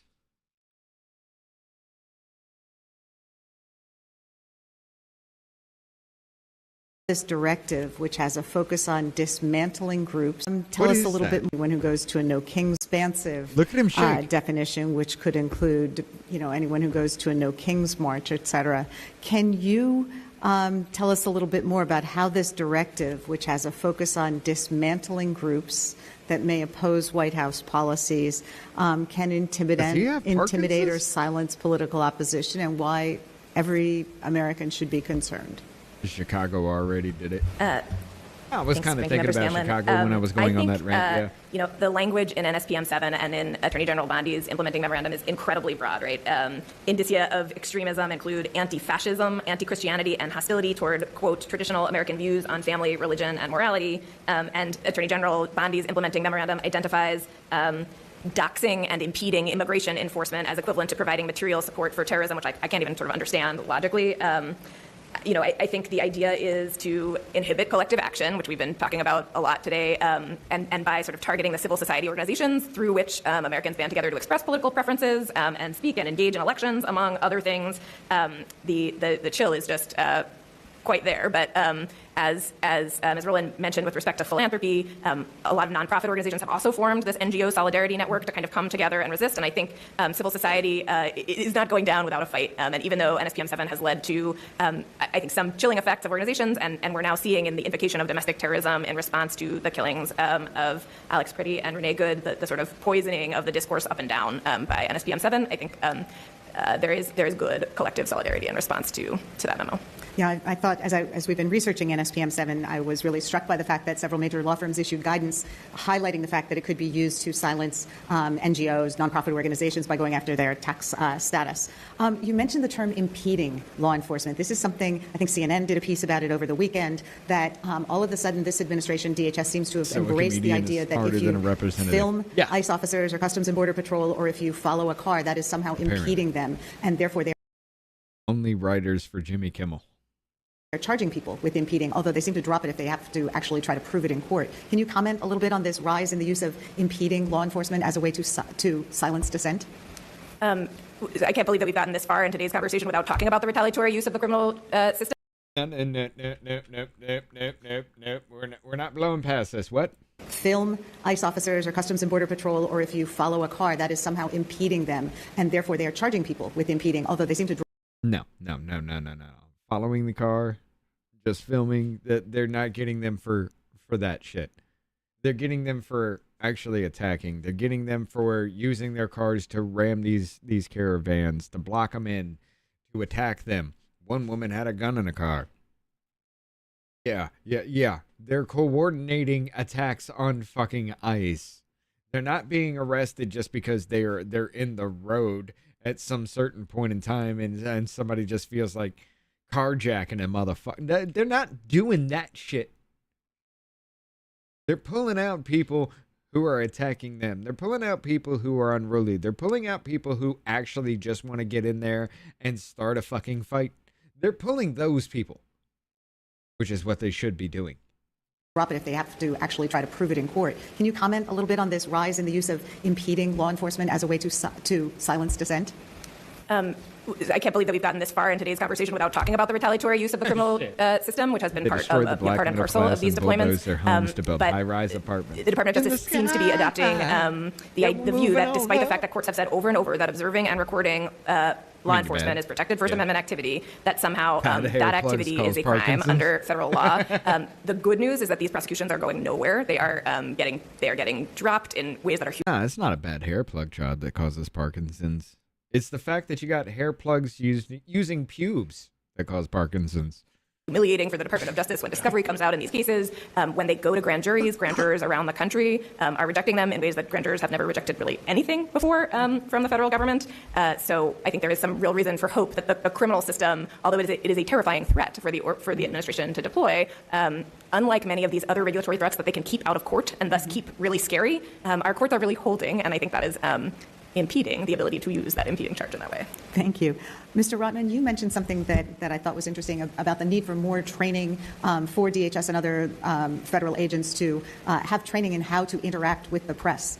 Can you tell us why there's that concern and what that might involve? Absolutely. So the concern is from both anecdotally and the high profile. You mean the press, like those women who actually go out there and they record the crowd for a while and then they shut off their cameras and they join the crowd? And then when the police start moving or they're starting to get a little bit riled up and come out to defend the area, they turn back on their cameras hoping that somebody would attack them. You know, like that woman that got shot with rubber bullets because she kept backing up into the fucking police line and she was told multiple times to stay the fuck away, and every time she kept taking back steps to them until she got shot with rubber bullets. And then she cried like a pussy because she got shot with rubber bullets for not following lawful command. Holy shit. Instances that we've seen recorded on video where journalists have come in the middle of protesters and DHS agents. And it's crucially, part of the concern is that the Department of Justice, because of the nature of its mission, has had a long-standing institutional culture of interacting with journalists. For instance, the Justice Department, even though they were weakened under Attorney General body, still has policies in place that limit the ability of departmental investigators and prosecutors to get information from journalists. And so it's really baked into the culture. And with DHS, there's a concern that because its mission is more focused, it has had less opportunity to create that institutional culture. And so we at the Reporters Committee have asked the department for a meeting precisely because we think it's crucially important that the department comprehensively train all of its agents and all components of DHS on how to interact with journalists. And for instance, one policy We train both newsrooms and law enforcement around the country at all levels on best practices for interacting with journalists. One of those we call it arrest avoidance. If a journalist is detained, even if there's reason for that detention, it's dark, it's difficult to tell who's who, that as soon as that person says, I'm press, the officer is trained to let them establish their status as a journalist, let them go, let them continue to report, right? So there is that independent documentation of the protest activity. And so we've asked DHS to implement training on that and other similar policies that would limit negative interactions between officers and journalists. We haven't heard anything back. The last we heard was He's the 90s Assistant fucking Secretary for liberal. Public Affairs, Christian McLaughlin, was asked about our letter and another from news organizations in New York, and effectively she said that we take all precautions, but journalists should be careful when covering until they started saying closing insane asylums. It's a wrong message to show. Journalists have a right to be there, they have a right to record, and DHS officers need to be trained to a person to respect those rights. Right, and just recognizing the fundamental importance of free press and the ability to inform the public, as you said, baking that into these processes. Ms. Kalb, you have talked a little bit about the unique role of humor in exposing corruption and hypocrisy, and I was struck by something you said about humor or a laugh being when truth is exposed through comedy. And I couldn't help but think about the power of the inflatable dancing frogs that we've seen at a number of these protests to counter these fake White House claims that opposition to its policies is being led by violent radicals. Can you just speak a little bit about humor in that context? I think the humor is coming from the absurdity of the claims. The humor is delivered to the protesters. It's underlining exactly what Ms. Goodman said, which is the unpopularity, the lack of public support for this president is reflected in how quickly and deftly and hilariously protesters can point out the truth, which is that there is no grand left-wing conspiracy Antifa meeting underground. What's happening underground is actually, any nefarious anti-governmental conduct is happening in the Oval Office. This is deputized by the administration itself. And so I think comedy is, I also want to be clear. I think that it's nice to have comic relief, but of course the real work that is being done are by the legal defenses, the representatives who are making sure that protesters have every right to dress up as silly frogs and make their points and reveal the truth without meeting the same fates of Alex Preddy and Renee Nicole Good and others. And so I think, yes, may there be more dancing frogs, and may the people here do the work to keep them dancing. Taking focus off their job at hand. Sort of to that same point, one of the challenges has been the amount of disinformation coming from the administration and this idea that there's some vast left-wing conspiracy. But Ms. Rowland, you've talked a little bit about civil society, the pillars of civil society, and how important it is that people don't self-silence. I mean, as someone who worked as pro bono counsel for a large law firm for 15 years, it was really, really distressing to see major law firms roll over when confronted by this administration, and even more distressing when we saw that those firms that did stand up very quickly had their First Amendment rights vindicated. But so can you just talk a little bit about the collective action that we would like to see from law firms and media and universities? I think labor unions and faith groups have been doing the best job at standing up so far. Describe the cult-like adherence we must have to win this bullshit. I agree with you. I think civil society has shown real backbone. I'm glad that Ms. Goodman mentioned that NGOs and civil society are also coalescing around this. I think, Ms. Kalb just said, it's the lawyers who are doing the real work to defend the frog's right to be on the street. That's half true, right? But if it weren't for people out living expressive lives, First Amendment attorneys would have nothing to defend, right? We defend it in principle, and people raise their voices in practice, right? And that's the kind of beauty. Why the fuck are you talking to her? Of our democracy. So I think it is, you're absolutely right to call out those groups in civil society, and I think I'm, however, going to resist the urge to appeal to the better angels of corporate nature and actually say it's also good business. After the law firms that refused to capitulate went. You notice how this man ain't said shit since opening fucking statement? Except maybe one question was directed at him, one quick little question. This fat fuck ain't said a fucking thing else. Public, they gained some clients from some of the law firms that did roll over from the beginning. Boy, I'm really picking on Columbia today. My apologies to the Columbia gods, but their student enrollment and their average test scores went down dramatically last year after they publicly caved to the Trump administration's beliefs. And I certainly know for my part, I'm far more interested in visiting a library or a museum that has made plain that they're there to accomplish their mission, right? To give us great art, to give us places of inquiry and learning, rather than someone who would, be a mouthpiece for federal propaganda, right? That is a different mission. So in addition to... Ma'am, you're a federal mouthpiece for propaganda. What the fuck? The kind of ethical and constitutional framework for collective action, there's also should be some self-interest. And we as consumers and members of civil society should exercise our preferences to really praise people. I think that stand strong with their spines intact and find our ways to associate, communicate, spend our money with them, and let them know that that's not only the best way forward for our democracy, but it might be good for their business too. And I, to the last question that you asked, Ms. Goodman, it's good for their business if they believe what we believe and stay silent, shut the fuck up, and only talk when we tell you what to talk about. It's good for your business if you do that. But free speech, ladies and gentlemen, we must protect free speech. I just also want to say that we are all here fighting for individual rights, and the First Amendment encompasses all kinds of expression, including that in dissent, of course, but also joy and music and creativity. And so I want to say to the frogs and the people like Ms. Kalb, who are comedy writers, that it is actually not just good or okay, it is necessary to fight for these rights with some personality and joy, because that is the expressive, messy democracy that we deserve and that we are fighting to get back to.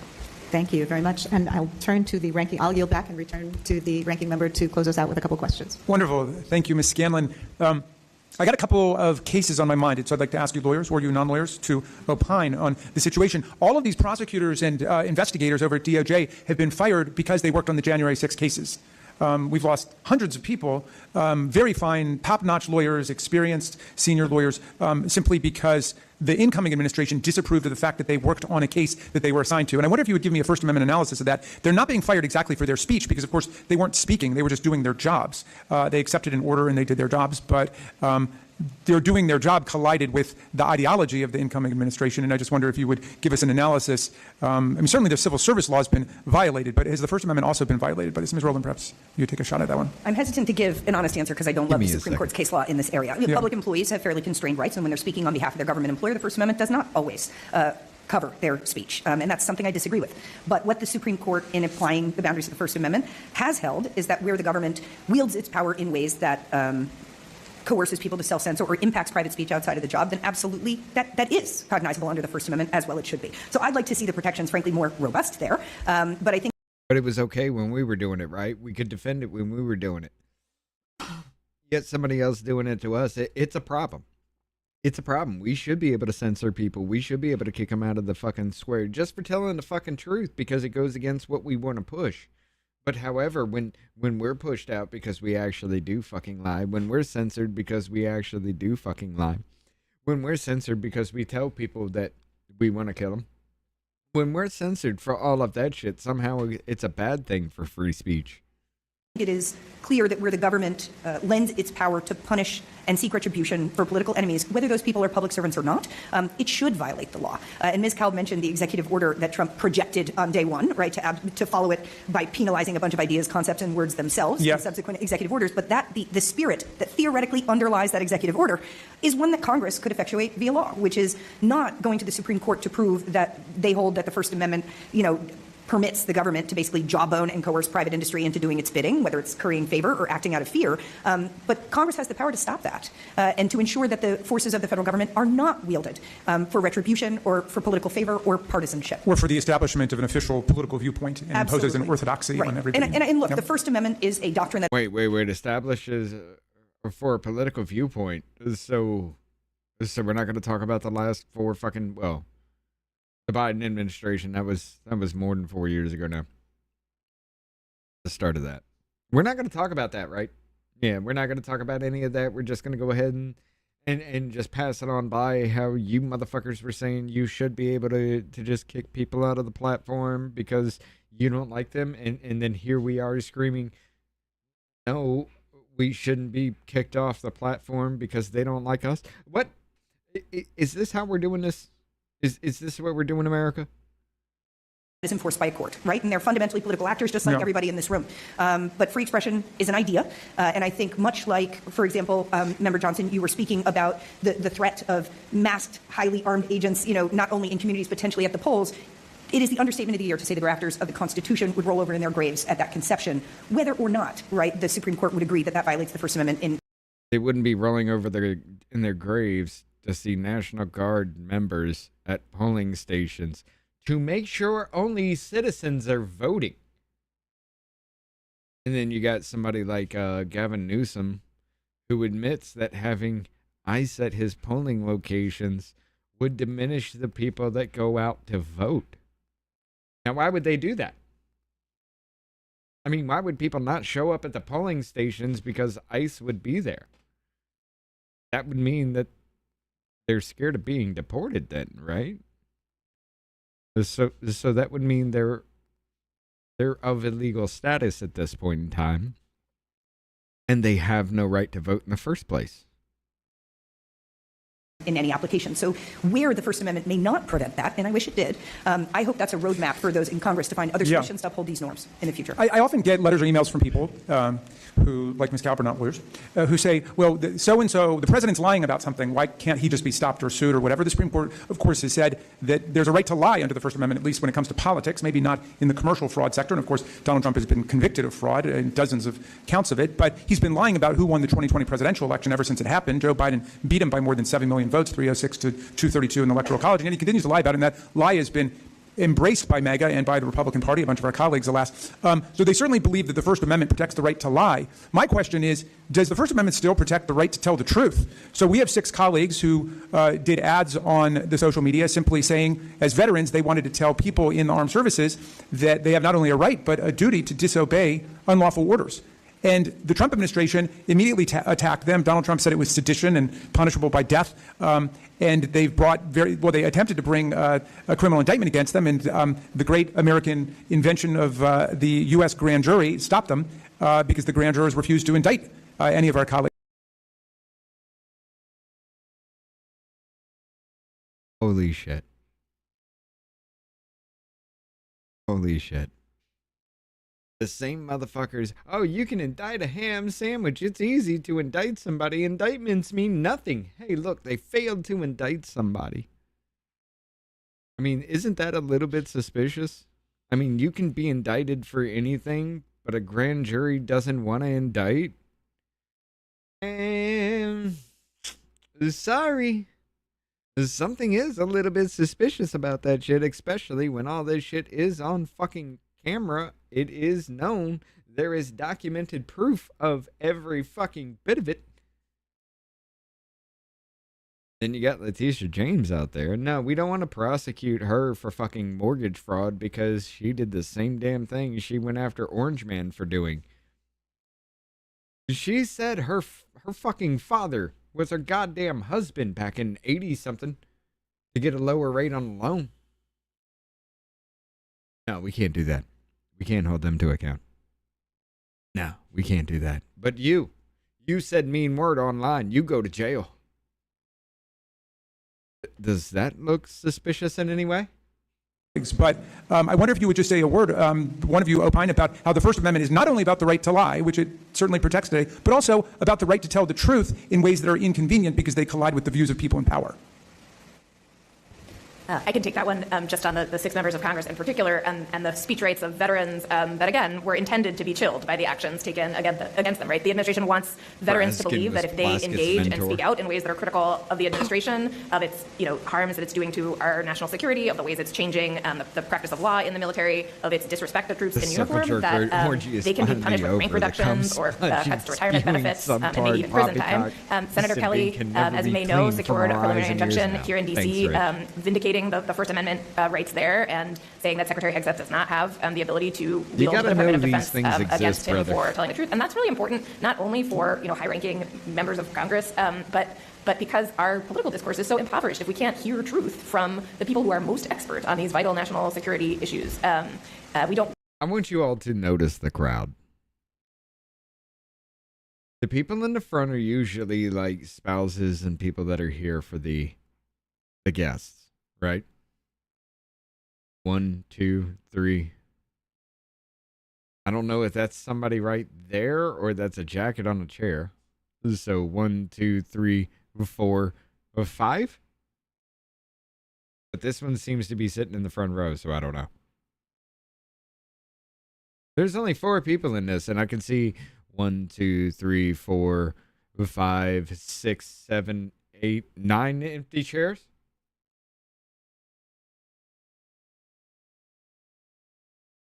This is in Minnesota. This play takes place in Minnesota. Why isn't this place packed then? Want them to be staying silent, as we know they are now, as a result of those kind of retaliatory actions.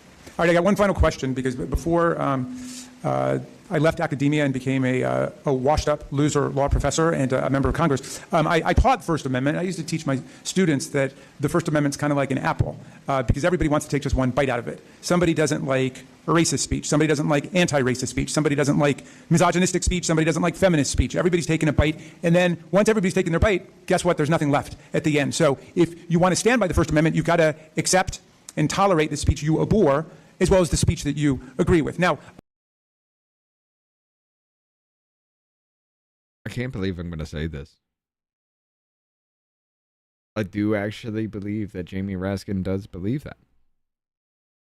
Hence why a Jew had nothing bad to say about the pro-Palestinian bullshit. Hence why a Jew was saying the pro-Palestinian bullshit needs to continue because they have free speech. I'm sorry, I can't look past that point. I'll give him that. I'll give him that. A fucking Jew was saying these people who want to kill me should be allowed to speak. The only point I've ever given Raskin, but point deserved. A lot of our colleagues on the other side of the aisle who are not present with us today have struck the pose of great free speech warriors during the Biden administration. Their big case that they talked about was when the social media companies, allegedly in league with the Biden administration, Foreskin still has his or rather the national security companies, what is Foreskin? Notified the social media companies that the national security agencies notified the social media companies that there was some disinformation afoot online. So if Vladimir Putin was putting out some propaganda online, giving the wrong date for an election, or if somebody was saying, injecting yourself with bleach is a cure for COVID-19, they would notify the social media companies and then allow them to take action. And this, our colleagues thought, was such an outrageous violation of the First Amendment that we had hearings after hearings about the fact that national security agencies were actually contacting the social media to alert them to the existence of disinformation online. Okay, that was the most extreme thing they could come up with because we talked about it. Alert them for disinformation online, which every single one of those things turned out to be fucking true. Every goddamn motherfucking one turned out to be true. Every single post that was removed off social media, every video that was ever taken down, every bit of misinformation was proved to be 100% fucking true. And that right there is the worst part of censorship that the right can point out. You're goddamned right, faggot. You were removing people from the social fucking sphere because they were telling the truth. Yes, that is the worst form of censorship. And that's the biggest thing Republicans can point to because it's the worst offending thing. That is a fascist move. You tear out a man's tongue not because of what he might say, or you tear out a man's tongue not because of you're scared of what he might say. It's because you're scared he tells the fucking truth. I forget the whole damn, the actual wording of it. You're not scared of him lying. You're scared of him telling the fucking truth. And that's why you did that shit. All the COVID shit turned out to be true. All the fucking Russia collusion hoax turned out to be nothing but a goddamn lie. All the shit about fucking COVID, or the mask, turned out to be true. Even Fauci fucking admitted the 6-foot rule was made the fuck up. Coronavirus was actually manufactured in a fucking lab. Hey, who would have thought? Maybe the coronavirus lab in Wuhan, China, had a fucking leak. No, you licked some bat's asshole. That's the story, we're sticking to it. Now shut the fuck up about it. The 2020 election, the most safe and secure election. It is now about, what? It's over 2 million ballots that we have found in multiple fucking states that are actually illegal ballots. They shouldn't have been counted, but yet they were. 2 million of the 7 million has already been found out to be 100% fraudulent. It's weird how that fucking happened, right? But you couldn't say shit. If you said anything other than lick this asshole, you were banned. You were banned for telling the truth. So yes, that is the worst form of fucking censorship. Not somebody being banned for lying. Not somebody being banned for being an asshole like me. That's not censorship. That's regulation. That's control. That's curation. If I were to sit there and tell the honest to God fucking truth and you ban me because I told the truth, yeah, that is censorship. Especially when it's at the government's fucking request. Oh my God. The worst thing they could ever fucking point to was the government telling big tech social media platforms to shut this motherfucker up because he's telling the truth. And you're mocking that. Holy shit. For several years there. Now, compare that to shooting American citizens in the face for protesting against a federal government agency. Compare that trying to kill an officer. Telling law firms and their lawyers that they will never be allowed to work in the federal government, get a federal contract, or enter a federal building, including a federal courthouse, because the president doesn't like one of the lawyers who worked at their firm. I mean, the lawyer who worked at their firm, they all work together. I'd never give, I'm sorry. No. I'd never, because somebody worked at somebody's firm, that's not what actually happened. They were all in that shit together. But you're telling me, because somebody worked on something that they knew was unlawful, that they should be given government fucking access? Hold the fuck up.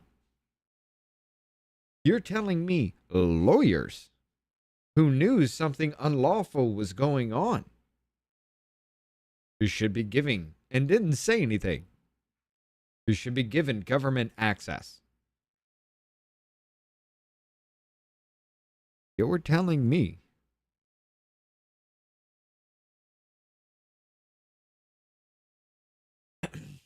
I'm sorry. You're telling me that lawyers should be treated differently.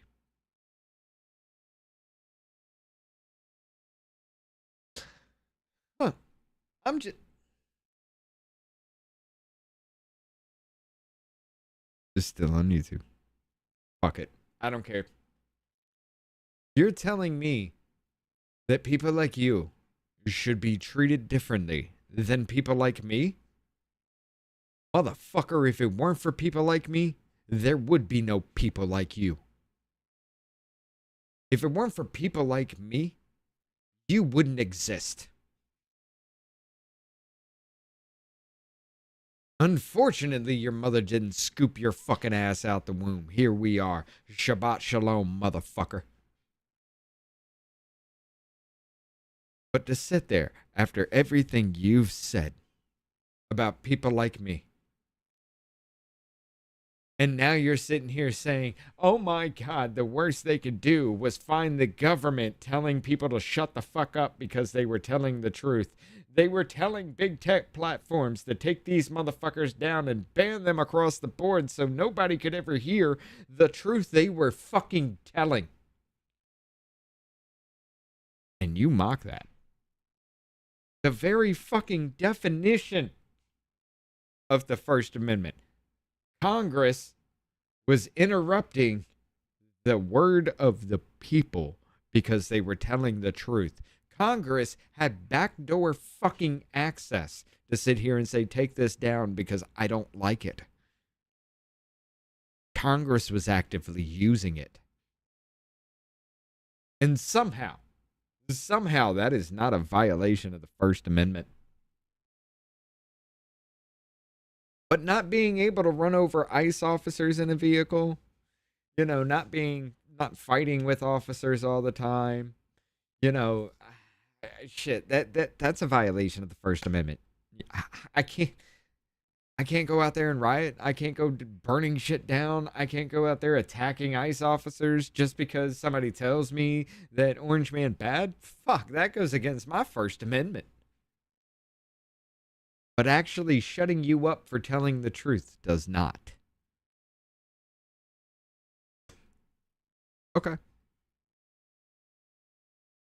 Where the fuck in reality are we? Where are we? I gotta finish this up, ladies and gentlemen. Holy shit. I gotta go to bed. Let's see, who do we have on at this point in time? Oh, Darnett's on.